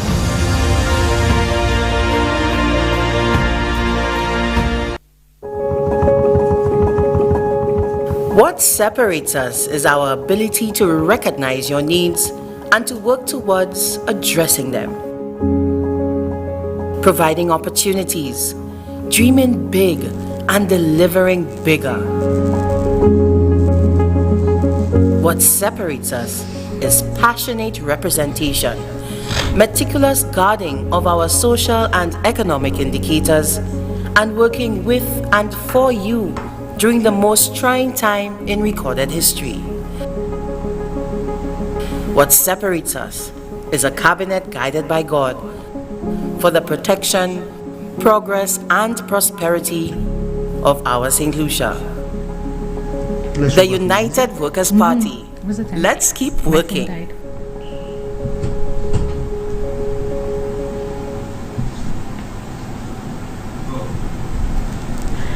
Okay, welcome back, St. Lucia, and thank you for staying with us. Before we took the break, I told you that when we come back, we'll be speaking about some interesting things. I think tonight you're ready for a little bit of information that is probably going to blow your minds, St. Lucia. And so, as I said, I have a guest with me. He's a former member of the Board of Directors of the National Lotteries Authority. And sometime during the week, you would have heard perhaps, and also about a year or two ago, you would have heard some stories about a minister's account and some issues in terms of projects undertaken and not delivered, and who got paid and who didn't get paid, etc. And so I thought perhaps it was best to get somebody who was in the know and perhaps would be able to provide a little bit more guidance on this. I know some of it you heard by Minister Guy Joseph earlier on this week, and he has also brought this issue out in Parliament. So this is not secretive information per se, but I thought perhaps tonight, it would be interesting for you to understand, since we're talking about National Lotteries Authority, to find out what really transpired during the reign of the former administration in this matter. So, Coach Rani, tell us a little bit about you coming on the board, and perhaps what is it that struck you when you came on the board, and even before that, in terms of the level of political discourse we've been having about some of these issues. What were your thoughts? What are your thoughts? Just permit me to say, I believe, I see, when the political, battle now, red versus yellow, yellow versus green, and I want to say something that I believe we have too many educated persons in St. Lucia, too many persons who are capable of good reasoning for us to have our political discourse where it is now. Okay, we could agree to disagree. I could disagree with persons over what the United Workers' Party do at present. I could disagree with them over what the Labour Party has done, but that doesn't mean I am in any way fighting anybody. It's just a difference of opinion. And I believe as Lucians we should raise our political discourse. We are mature enough. Some of us are second and third generation children of our families who are well educated with masters and degrees. Let's not get down to the gutter politics. Right. Yeah, let's discuss issues. I quite agree with you, and that's what I've been trying to do on this program as well, is to ensure that I give St. Lucia and St. Lucians sufficient factual information so that as they go out in their communities, they can raise the level of discourse in their communities. And so I think we've been doing a really good job of that. Some of the programming on Sky FM as well has been very informative and educational. And I quite agree with you that we really need to take this to another level where we can agree to disagree, where we can give facts and numbers and you give your facts, and then we can battle it out in terms of speaking to those issues and not taking it personally. Right.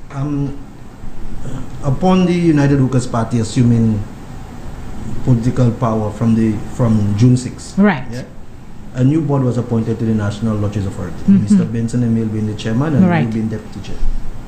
And it's just natural upon any board assuming office, there will be matters arising. Right.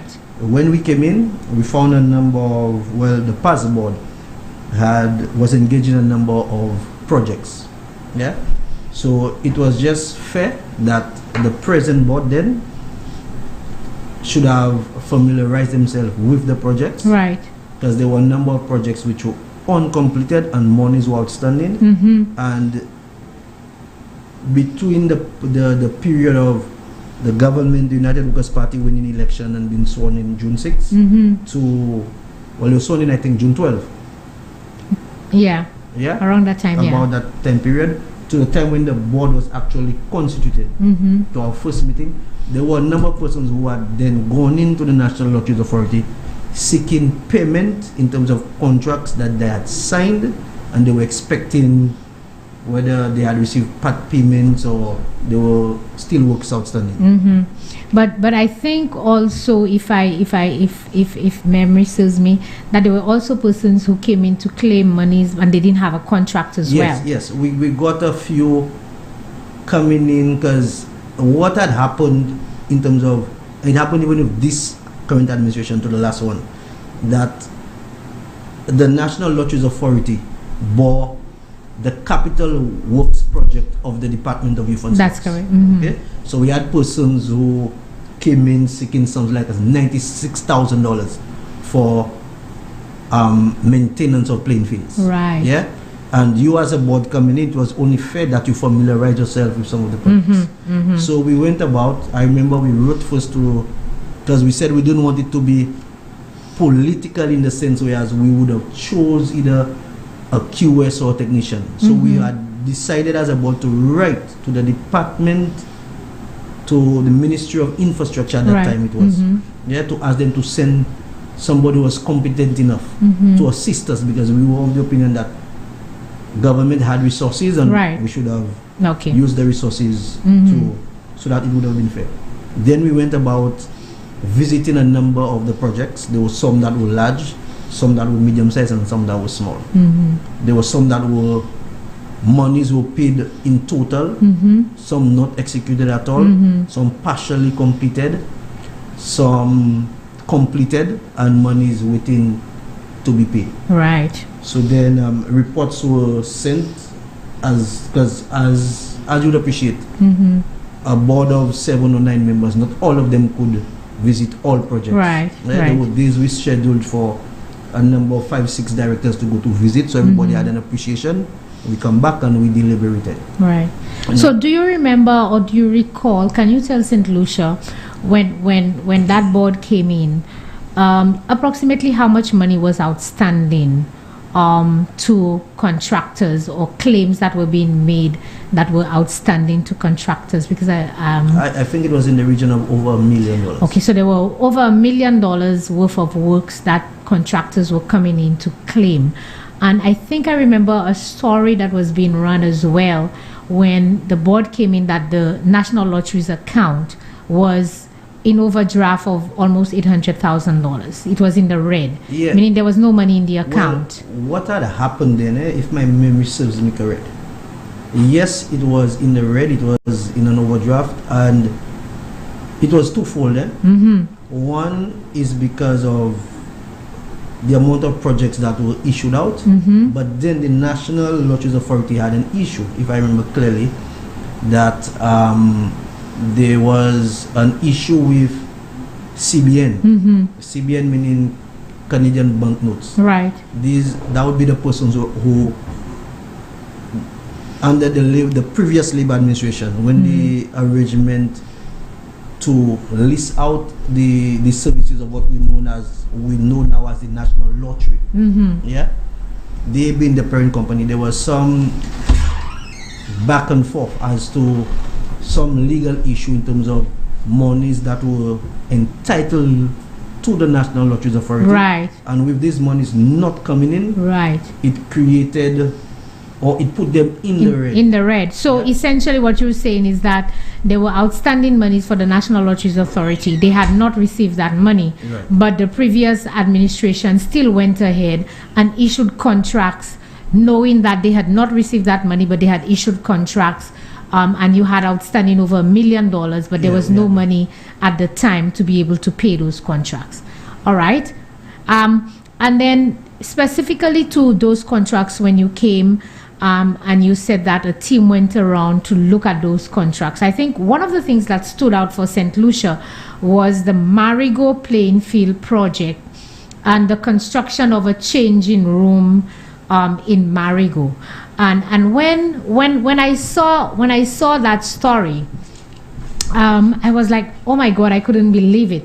That persons who drive around St. Lucia, those of you who drive around and who know Marigot and who know the Marigot playing field, you will see this little hut or this little changing room, quote unquote, that is constructed on the playing field. Can you tell us a little bit more about that changing room fiasco in Marigot, how much it cost, and what exactly transpired in that changing room, and who was responsible?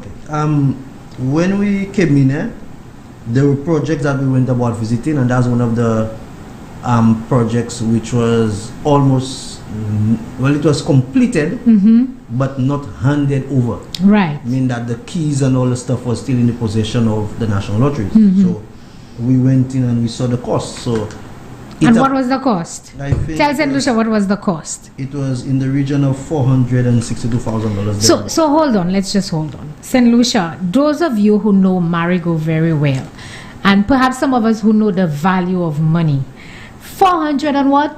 $62,000. $462,000. Can you imagine the size of a house worth $400,000? You can have an upstairs and downstairs house, 3 bedrooms, 2 baths, etc. for $400,000. I want you to determine for yourself, as you drive around, do you think that this little hut that is constructed on the Marigot playing field is worth $460,000? I'll let you determine that for yourself, but go on. And well, when we quantified the works together in terms of there was work also done to the plain surface at Marigo to actually upgrade it and drainage, and the building to the far end. Right. It was just under, say, roughly $800 and something thousand in total. Wow. Yeah. So we spent $800 and something thousand to upgrade the field and to construct. Yes, because the changing room, based the on changing room and the upgrading was 462. Let me refer back to my notes. I want to be clear. Accurate. And the plain surface was $420,000. Oh my God! Yeah, $400,000. But I want to say something. Yeah. And I want to be careful in what I say. Okay. I'm not a quantity surveyor or technical person in terms of any kind of qualification. Right. But there are things which appear strange to the layman. Right. Now, it appeared strange in terms of figures to me. But it may be, and I want to be careful in what I say, it may have actually caused that. It may not have actually caused that. but it appeared okay. Say you take Nissan Patrol vehicle, right, and they tell you $500,000. Wow. By the time you hear $500,000, you say, "Sapulansa." Right. Now, so that's the expression. That's the first now, reaction of people. It could be that vehicle must have been made out of some composite fiber that nobody knows costs about. that amount. So, but we were not privy to what caused the person who prepared the rates. Right. Yeah. What was the premise on which the rates were prepared? Right. Because, for example, if I prepare a rate, say $800 per square meter for digging of a surface, anybody seen it after could say, but I pay $40. But who knows that the $800 per square meter could be predicated on maybe a harder surface that the person was digging. But it just appeared at the time. Just to the board, just off figures, it appeared a bit strange. That I think you what you're saying is that for $800,000 you would have expected, or one would have expected, a proper changing room facility with, quantified in size, because it looks like a little earth, and a completed something service. Bigger. Yes. Because there was also a changing room built at Babono. Right. Which was it cost less than that. Right. But we were not privy to what the conditions were before what went into it. But to the layman, your eyes, it just appeared, Right. And we also inherited a number of projects that were uncompleted and monies to be paid. Right. And we met with a number of the technical persons who were supervising some of these projects. Right. With most of the projects, if not all, almost 90%, I would say, to a level of certainty, there were technical persons assigned in terms of overall responsibility. They were contracted by the National Lotteries Authority to oversee these projects. So there were supervisors essentially assigned to those projects. Yes, some of them were designed. They were supposed to, whoever were the technical persons, the engineers or the architects, the QSs, design the projects, oversee, and then they got paid by the National Lotteries. So one of those architects of those designs was a company called EDA Inc. And I know Minister Guy Joseph spoke a little bit about it, but can you tell us a little bit more about EDA Inc? Who was EDA Inc and what role did they have to play in those projects? Well, when we came in, we tried getting in touch with some of the technical persons who were overseeing the project. For example, on the Mabia Valley mini stadium, there were a number of persons who were putting dog bones on the drains. So that was a slabbing project, so that persons would not fall in. I remember on that project, we did meet with Mr. Felicien. We went on site with him. He explained to us what was outstanding and what the contractors had done and what was owed to them. So we got a fair idea. Right. Then that was the only time I believe we actually came up with a company name, not an individual. Right. So it was only fair that as a board you investigated to find out Who was that company? Who actually formed the company. Right. Okay. We didn't realize it was a company registered to, well, I refer to him as the past senator, Joachim Henry, Mr. Henry, and his son. Well, they were the two directors of the company. And Joachim Henry at the time was also the declared candidate for the St. Lucia Labour Party for the constituency of Cashry Southeast. Well, when I came in, he would have lost. Yeah. He would have lost the Cashry Southeast seat. But at the time he signed the contract and looking at the dates, he was already declared the candidate. Okay. Well, to be correct, some at one point his company, when he was executive director still at SSDF. Oh my, okay. His company, I want to be correct in what I said. His company, not him. Right. It's the company. Right. Because I want to distinguish between the individual and the company. Right. At no time, I want to say that we ever had a payment made to Mr. Joachim Henry. That's correct. Okay, it was a company of which he was a part of. So he was the director of the company, him and his son. Of the company. All right. Okay. There was one we got, I think was on the VG playing field, if I remember clearly. When the contract was signed, and if we looked at, I think he was just towards the end of his tenure at SSDF. Okay. But I cannot speak to how legal it is or whatever. Right. It's his company, so he's right. It's a company, right? As he pleases. Yeah, but we're establishing that the company at the time when the company was issued the contracts, it was between phases where the owner of the company, Mr. Joachim Henry, was still the executive director of SSDF, which is another statutory body of the government of St. Lucia, and then from there, when he became the candidate for the St. Lucia Labour Party, because I think just upon the meeting office he then became the candidate. He was still issued contracts while he was the candidate for the St. Lucia Labour Party. Well, not him, but his company. I want to be his company. I stand corrected. The company that Joachim Henry was the director of. That's correct. Right. Okay. Okay. Right. And we got a number of projects that his company worked on, designed. Designs for. Right. And some of them were finished, some of them were unfinished. Right. And was Marigo playing field part of that? Marigo playing field, yes. But the changing room, because when we had come in, the surface was already finished, persons were already playing on it. Right. Was the handing over of the keys in terms of inspecting. But when we came in, because for the period of time that the changing room was not used, we got a few tiles probably had risen up. Or, so you had renovations to be done in that $460,000 facility? Yes, just minor renovations. Okay. Okay. The board at that time, I remember, contacted every individual that we had outstanding payments for. We contacted everybody who was contracted by the board. Okay, I remember one day calling Mr. Henry at a board meeting. Right. I indicated to him that we were calling him and he was on speakerphone representing EDA Inc. I remember he felt a bit, how will I say it? He felt at the time that we were probably trying to get to him or something being vindictive. But afterwards I did meet him and I did say to him personally, I have nothing wrong with him because I would have worked with him previous on a previous SSDF board, being a director and he being the executive director. Right. So I would have had no issues with Mr. Joseph. So it was nothing political. It was just getting an idea of the projects and moving on. But we got a number of projects that were incomplete. And one of the famous ones was the Canris playing field. Right. Oh my. Okay.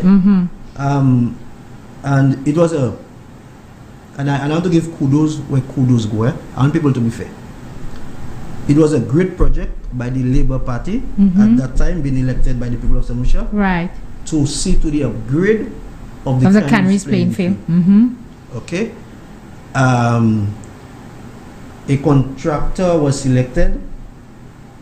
A contract was awarded to him. Right.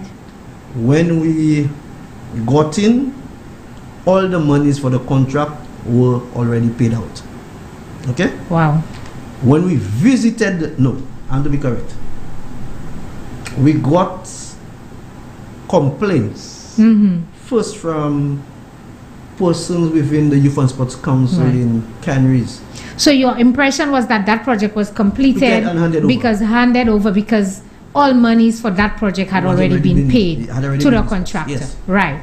I remember one day somebody from Canaries and myself being of the Youth and Sports Council.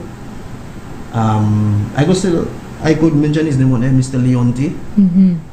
telling me that, but what we're doing, we start our project on the Canaries field and we are finished. So I tell him, well, the field is finished. Right. He asked me to come down and see the beach they have there. So I was like, a beach? The beach? Yeah. All right. And when we got down to the Canaries playing field, how will I say it? It was sun just brought in. Right. Placed on the playing field. So but I it was not definitely there. a beach. Okay, I want to put it that way. I was not there, Mm-hmm. so I cannot speak to whether the surface was rolled or not rolled.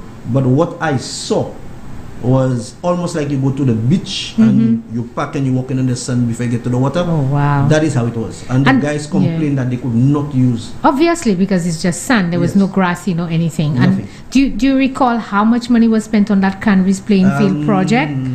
Almost or in the far? region of $300,000 to $400,000. Oh my. Almost in $400,000 in the region of that. paid out to a contractor. Yes. Under the impression that that playing field is completed. Yes. And then you go there and you find a But beach. the playing surface, that is not the sitting area. The Right. sitting area was different. Was different. Okay, And what I about the get- lighting as well? There was no lighting. There was no lighting yet. There were plans because the previous administration, the previous Labour Party administration, had started with a gentleman I remember we met, Mr. Rajnesh. Mm-hmm. Well, they were under the impression that they would have won the election. Right. So they had started with a view, I take it, to continue because that was one of the playing fields which was earmarked to be lighted. Okay. But they would have lost, so it never came to fruition. Right. Okay.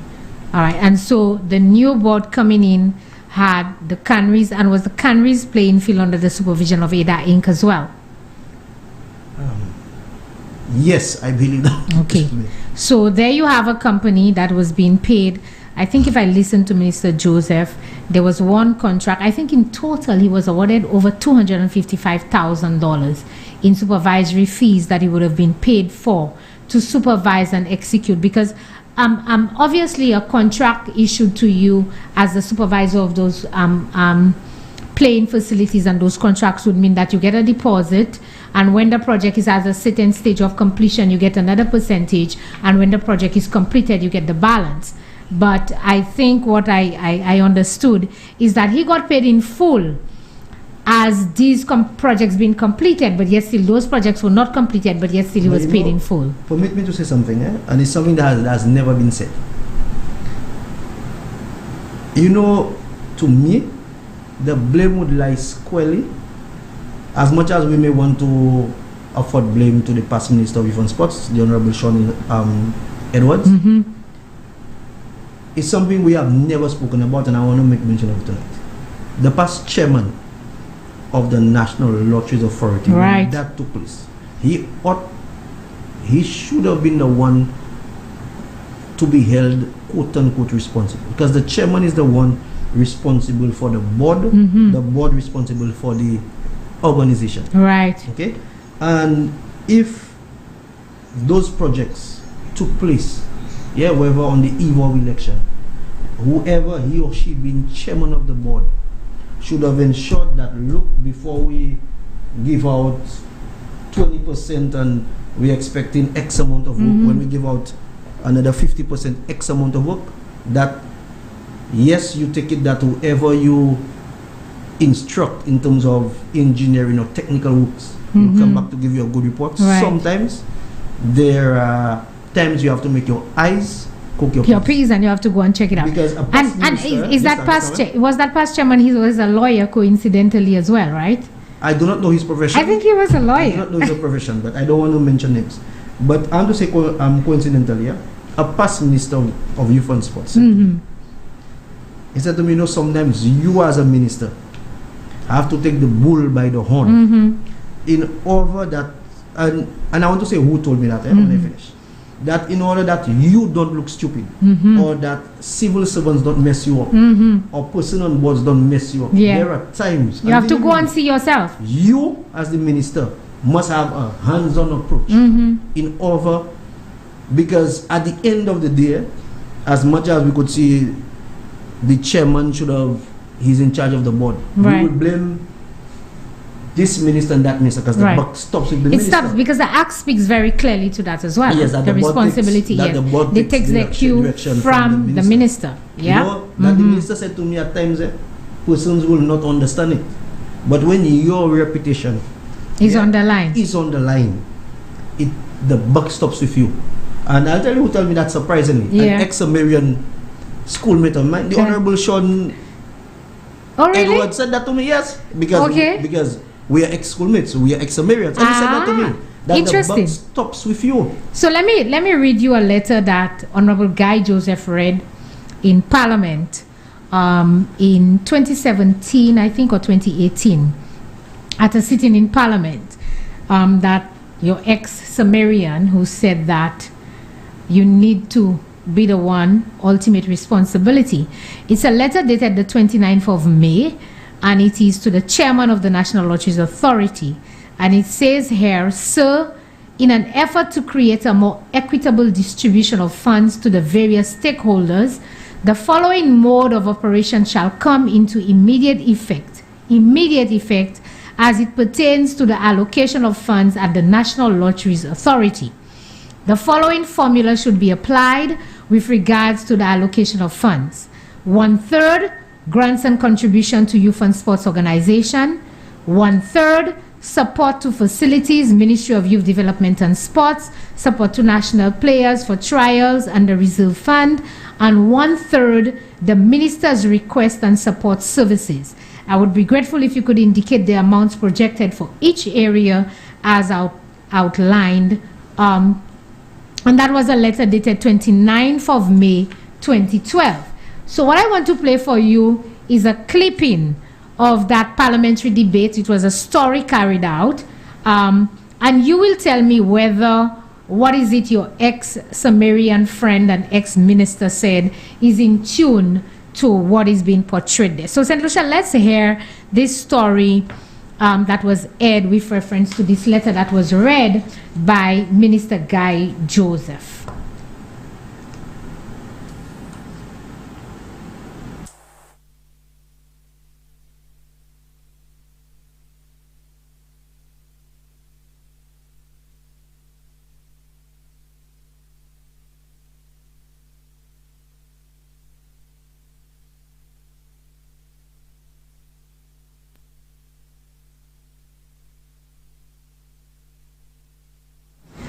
I'm sorry, I think they're having a little technical difficulty with playing it, but whilst they're waiting for that, I want to read to you a second letter that Minister Guy Joseph also read in Parliament. These documents are public documents. You can get them in Hansard as well, because he made them a document of the House. And in a second letter dated October 22nd, on the matters arising on the allocation of NLA funds, it says, "At a meeting held with the Minister, Honorable Sean Edward, on October 5th, 2012, the Minister indicated the need to assist various financial requests sometimes instantaneously. He indicated that he is unable to solely depend on the 1/3 allocation to fund these requests. The Minister requested that the board consider providing a minimum, I want St. Lucia to remember that number because you will hear about it a little later, of $200,000 on the minister's account." That's the first time we hear about the minister's account. This would not only facilitate the funding of certain requests, but also assist any other ministry that may come to him for assistance. And so the minister did not want people to be able to come to NLA when they came to him for assistance.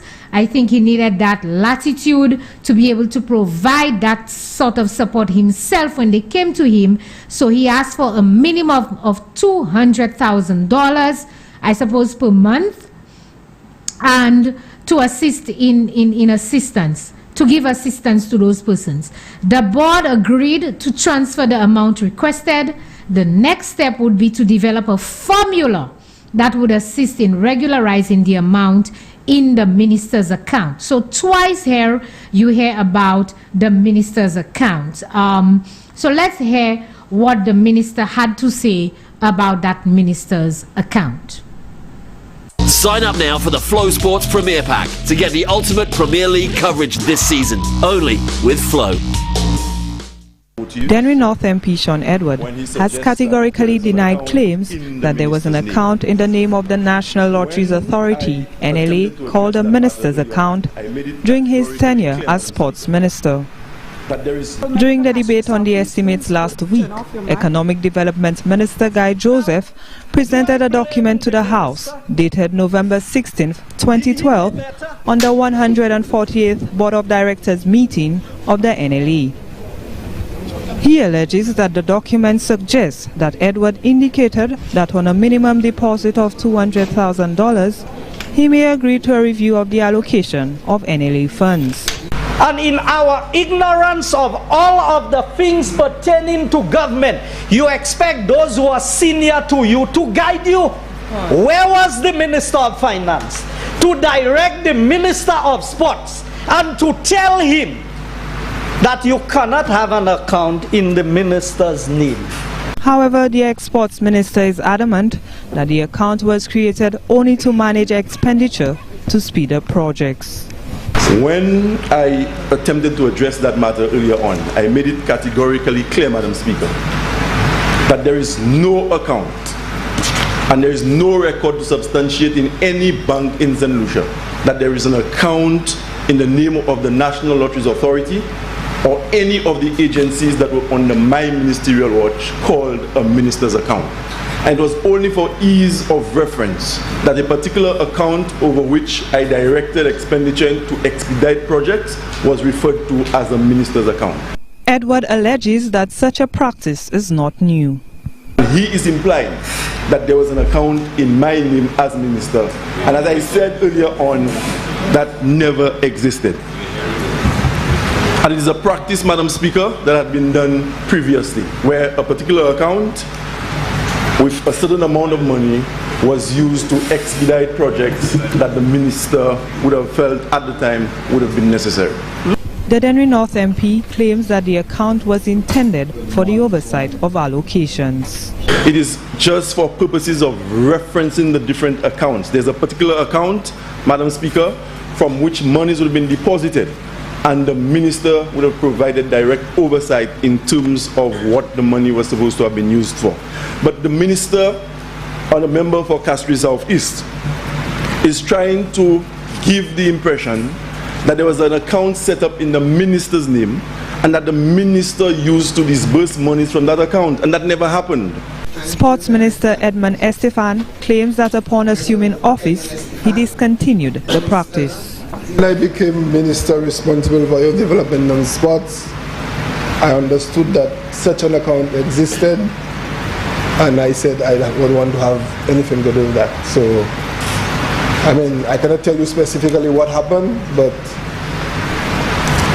I know nothing about that because I asked that I'm not going to use any such account.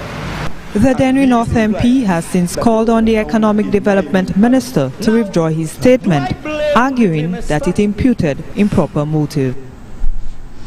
Okay, St. Lucia, there you have it. So, Katrani, when you saw that happening in Parliament, what were some of your thoughts? What were some of the things that came to mind in terms of that minister's account? Because it is referenced here as the minister's account, and we want to make it clear as well with the minister that it was not an account that was in the name of Sean Edwards, but it was an account that was set by the National Lotteries Authority as per the letter that we read previously, that the minister asked for 1/3 of the monies of the National Lotteries to be set aside in a separate account, under which he said himself many times in that newscast that he had direct oversight over that account. So what were your thoughts? What came to mind when you heard that minister's account saga? How did you all first hear about that minister's account?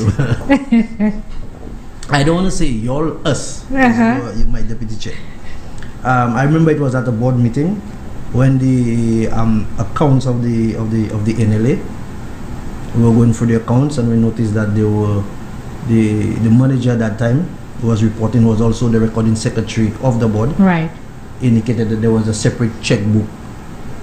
So, the board was questions asked, and our chairman then, being a man more into finance than, I could only count 1 and 2 in finance. Yeah?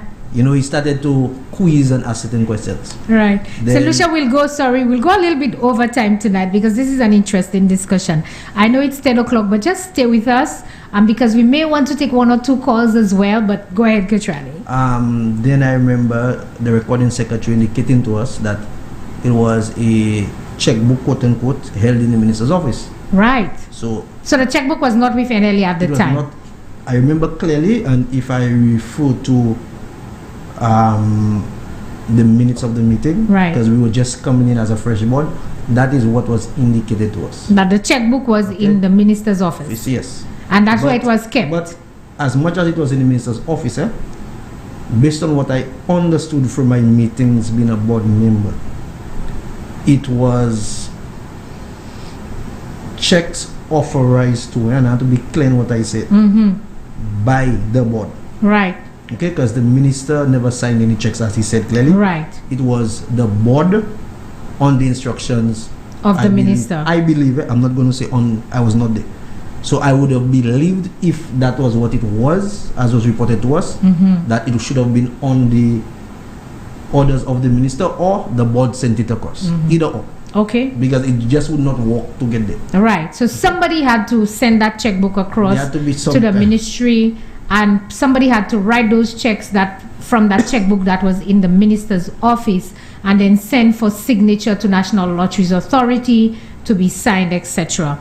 Do you recall maybe perhaps what was some of maybe the process that was told at the time to the board as to where the checks were written and then where it was signed, or who went where to sign? I could not remember the exact process, but I remembered a discussion around that in our board meeting, that we said categorically that to avoid something like that, as far as checks, that the chairman doesn't sign a check alongside the deputy chair.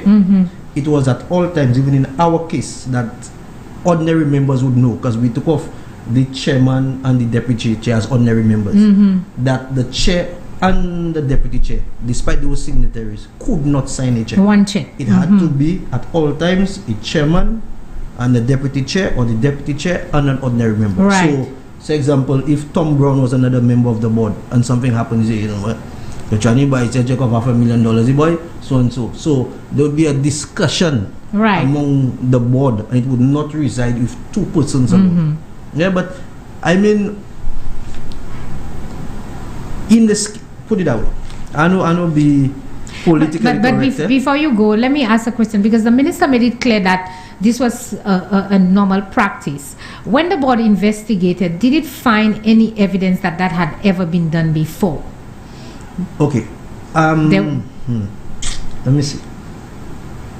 Do you recall seeing any documentation of any previous minister of youth and sports having this? I cannot remember. Yeah. To the best of my abilities, but I know there was talk, and I have to be correct in this here.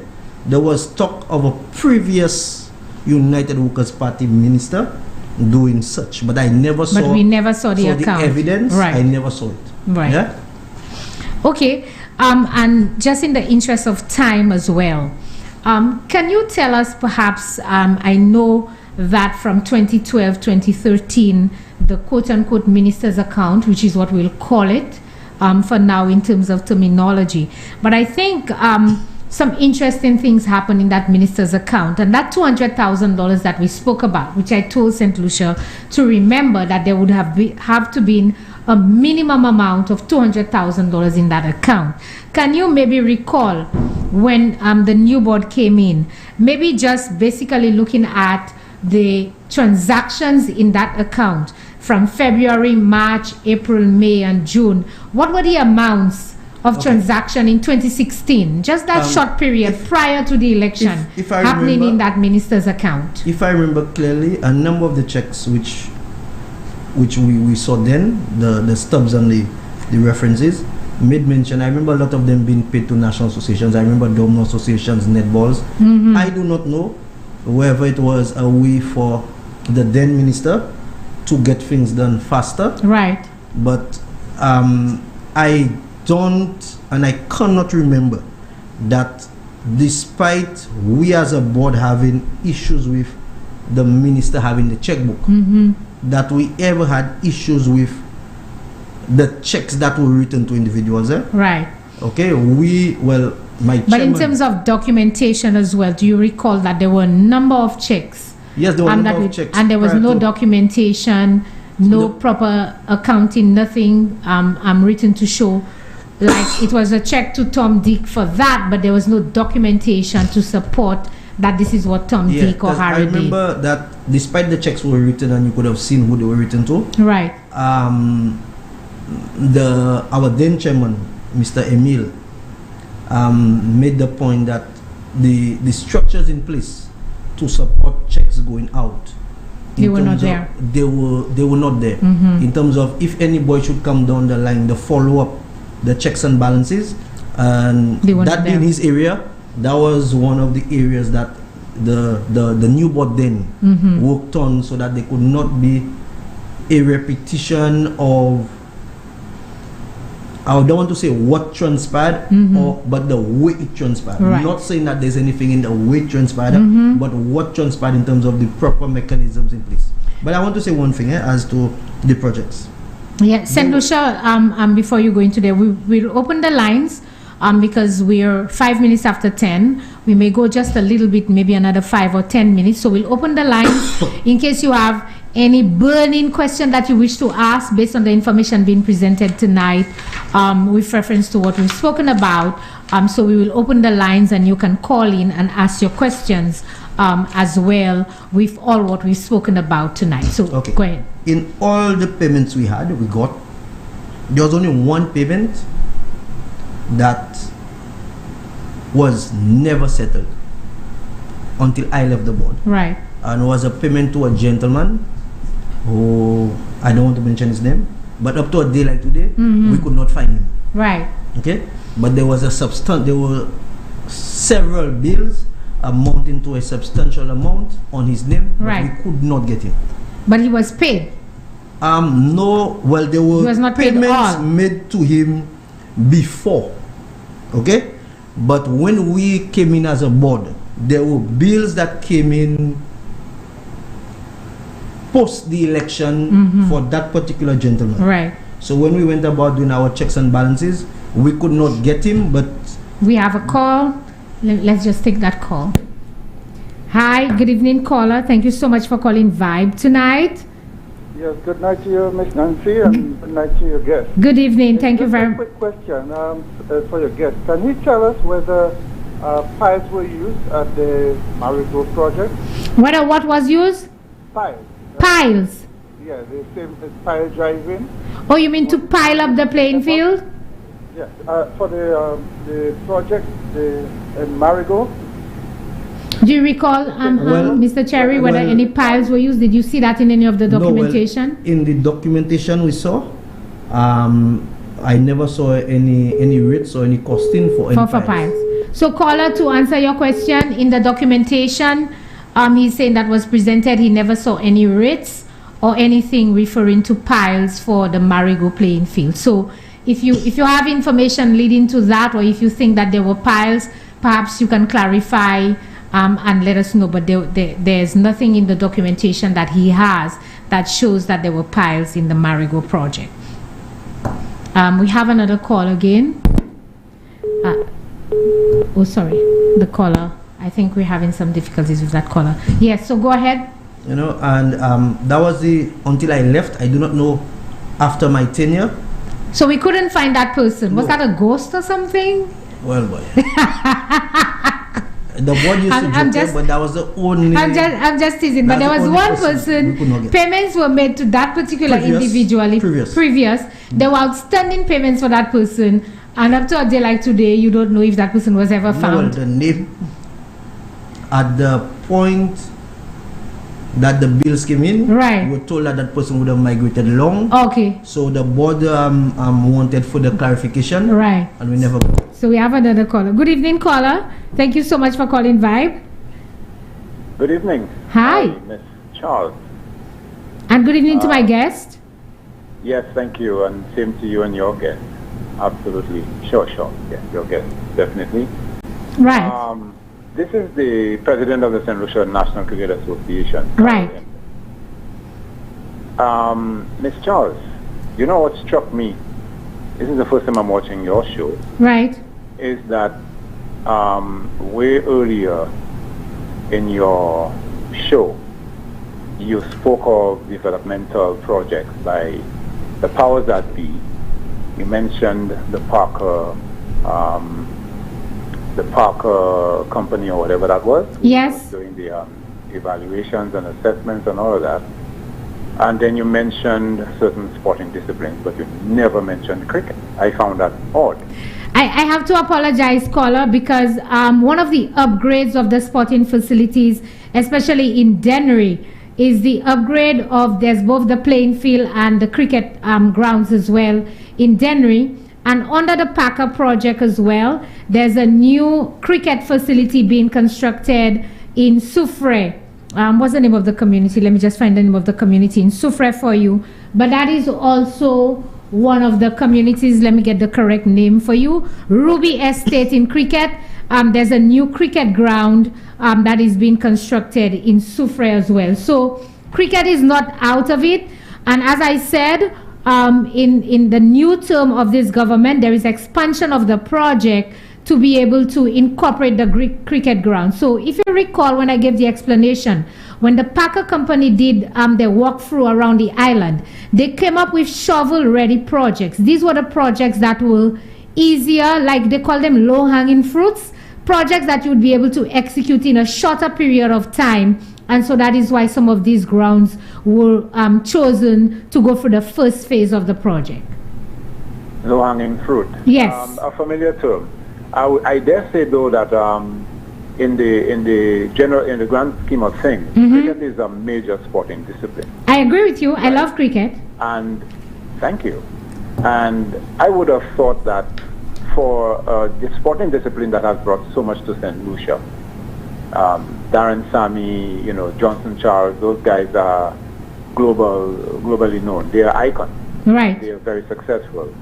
That there would have been a lot more attention, a lot more, priority, given to that sporting. Well, I think out there. Director Cherry wants to say something with reference to that. Perhaps he can add a bit more. Yeah. That's the president of the Cricket Association. Yes. When our board came in, we saw that through our chairman, who was more a finance person. Right. We put in place a tier system. Oh yes. That different that they were categorized into different groups. So you had a tier system, tier 1, tier 2, tier 3. Because domino could not get the same amount of money as cricket. Right. Okay.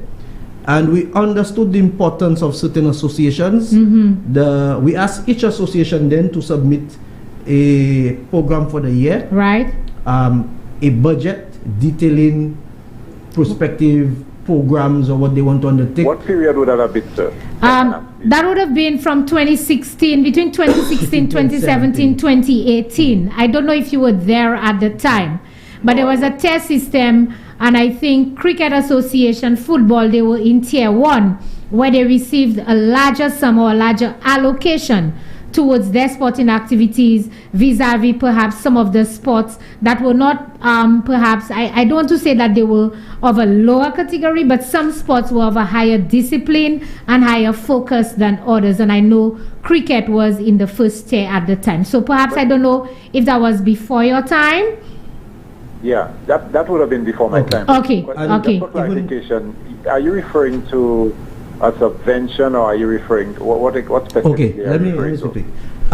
Normally, the mandate of the National Lotteries Authority is to the National Authority gets royalties or revenues from CBN, and CBN would be the And parent. Cage as well. CBN would be the parent organization running the National Lotteries Authority and Cage. Okay, and that money is supposed to be used to help youth and sports, not sports alone, youth and sports, which is broad. Okay, so we noticed that there were a number of national sporting organizations. Some would write more often than the other. Right. Okay. Example, if you take swimming, and that's one of the discussions once we had at the board. Right. When the swimming association would have to go to a meet, the meet would be traveling for 100 and something swimmers to go to Antigua or 50 something swimmers, whereas cricket is just 11 persons. Right. But if you take the cost in terms of FA, just for 50 something swimmers to travel vis-a-vis, say, a squad of 22 cricketers, right? You understand me? It would cost more, whereas you get more swim meets.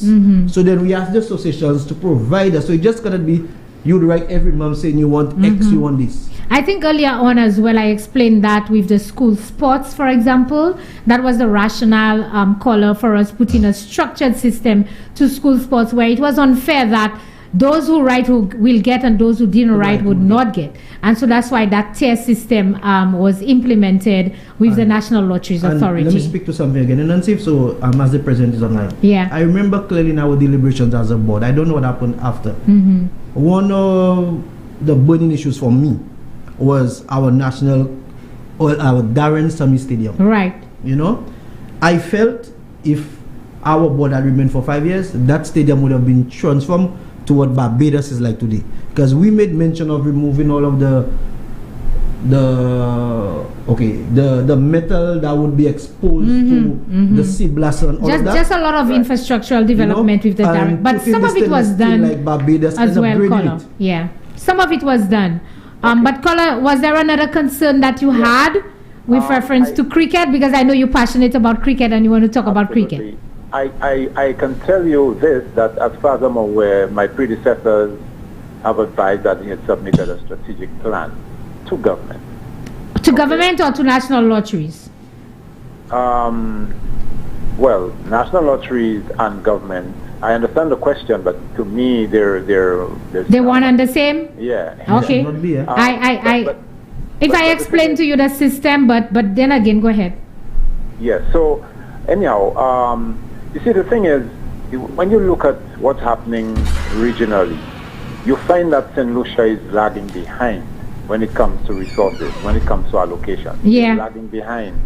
And that is because of the stance that is taken by the administrations in different countries when it comes to cricket. And I'm talking about cricket here. Okay. So caller, I have just been given a sign that I have 2 minutes. But I really like the discussion that we're having. So maybe we need to have a sidebar and have a discussion with reference to cricket. As much as I'm passionate about it, it's not a sport that I play or have ever played. But maybe we should have a sidebar. And so thank you so much for calling and sharing your concerns with cricket. I would need you to share some contact information for that sidebar. I think everybody in St. Lucia by now has my number, caller. So just call Office of the Prime Minister and ask for me, and then they'll direct you to me, and we'll have that sidebar. Okay. Thank you so much for calling. I'm caller, and I'm hoping that it was interesting enough for you to listen every Wednesday. As I bring out facts and information, and please feel free to call. Okay. Thank you. There's a lot more that needs to be discussed. Yes. Thank you, caller. All right. Thank you so much, caller. I've been told that we have 2 minutes, so we certainly have to wrap up, Katrani. I really did not think that we would be able to cover everything in its entirety. I think we gave a little bits and pieces and little snippets of it. But any closing words that you want to speak to St. Lucia tonight with reference to National Lotteries Authority, the work that they have done, the work that they have been doing before we end the program? Okay. I want to say something first, which has not been said. You know, being on the board when I served, one of my greatest joys was after I left the board, and I'll tell you why. Why? You know, I stayed home one day and I saw I'll mention his name, Mr. Albert Reynolds, getting his medal at Carifta, man. Right. And St. Lucians felt so pleased. And you were proud. And I was proud. You know why I was proud? Right. You know how much I fought with the board then to get Makiba Alcid and Mr. Albert Reynolds. They were the first two persons we chose as our ambassadors. Because these persons were having a hard time out there surviving as sportsmen and sportswomen who needed assistance. I remember we took them, we got them the assistance, we gave them a stipend every month. And you know, when I sat back and I saw Mr. Reynolds with his medal, but I stayed home, and you know that. And you're still smiling. I still smile. You know why? And I spoke to him and I understand he being a parent and being unemployed. You know, the cost in terms of providing for our athletes, not him alone, in terms of nutrition, the right gear, you know, and it gave me a joy. It's a pity I probably did not stay for a lot of ideas we had, but I want to say something to Sanusha. In closing, persons may disagree with me. I am not of the view that the past administration and this administration should use the monies of the National Lotteries Authority to supplement the program of central government as far as youth and sport is concerned. I believe the National Lotteries Authority's monies should be used for programs for clubs and national sporting organizations. So that's a debate perhaps we need to have in terms of how best we should use the funds of National Lotteries Authority towards the development of youth and sports and so forth. But thank you so much tonight, Katwania. I know, again, St. Lucia, let me apologize. He had a little bit of an emergency, and hence the reason he was late in coming to the show. But you did provide a lot of insight into some of the activities of the board and some of the issues that we found. I am very pleased to say that Minister Estefan said it very well in the story that we played, that when he came in, he wanted to do things differently. He said he wanted nothing to do with that minister's account, and I'm very pleased that the board was able to, notwithstanding on some of those facilities, that hundreds of thousands of dollars were spent, and even with reference to the quote-unquote minister's account, the amount of money is in excess of about $1.7 million between February and June 2016 on the eve of an election. No proper documentation, etc. The minister saw it fit to say, listen, I'm not going to continue this practice. I want transparency and accountability to ensure that the name and the reputation of the National Lotteries Authority is not going into disrepute. And so we have an organization, St. Lucia, that continues to provide focus on the development and improving the sports infrastructure in St. Lucia. So just very quickly, I hope that the Honorable Prime Minister is listening, and the opposition leader. And I'll say why both. I hope so. I hope if United Workers Party wins, that the Honorable Prime Minister will make you the next Minister of Sports. If Mr. Philip JP is listening, leader of the opposition, he'll also make me. Thank you very much. Thank you very much for that level of confidence. But thank you very much, St. Lucia, for staying with us. I know, as I said, we went a little bit over time. Thank you very much to my technical team. Those of you on social media, on Facebook, sending me messages. We still had messages on WhatsApp and calls. We couldn't take all of them. But I hope, St. Lucia, you got a greater appreciation as to what is the work of the National Lotteries Authority, some of the good things that we have doing, some of the past mistakes that have been done, and in moving forward, when you elect the United Workers Party government for the next election, you will continue to build on that work in the sports infrastructure project and the development of our youth institutions. So thank you very much. Have a good night and stay safe. Thank you so much.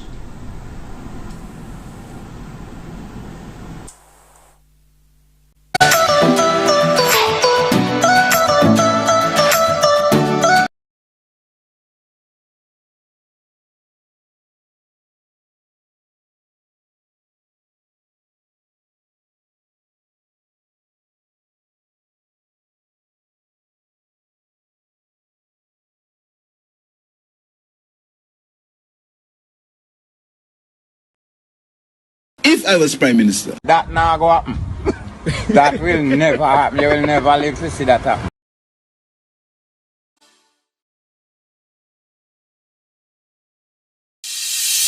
My MP said that we would have a new wellness center. Here we are. It's almost finished. My community said we needed a new wing to our secondary school. And my MP said yes. My sister said she needed help to find a job, so my MP created a job fair. Our athlete said we needed better sporting facilities. A new early childhood development center. My neighbors said. My sister said. The children said. Community said. Roads and a new park. And my MP said. Yes. Yes. Yes. Of course. Nou tout se yon fami an mi koud nod. An nou kontine pou fè pogwe ek anti-gil.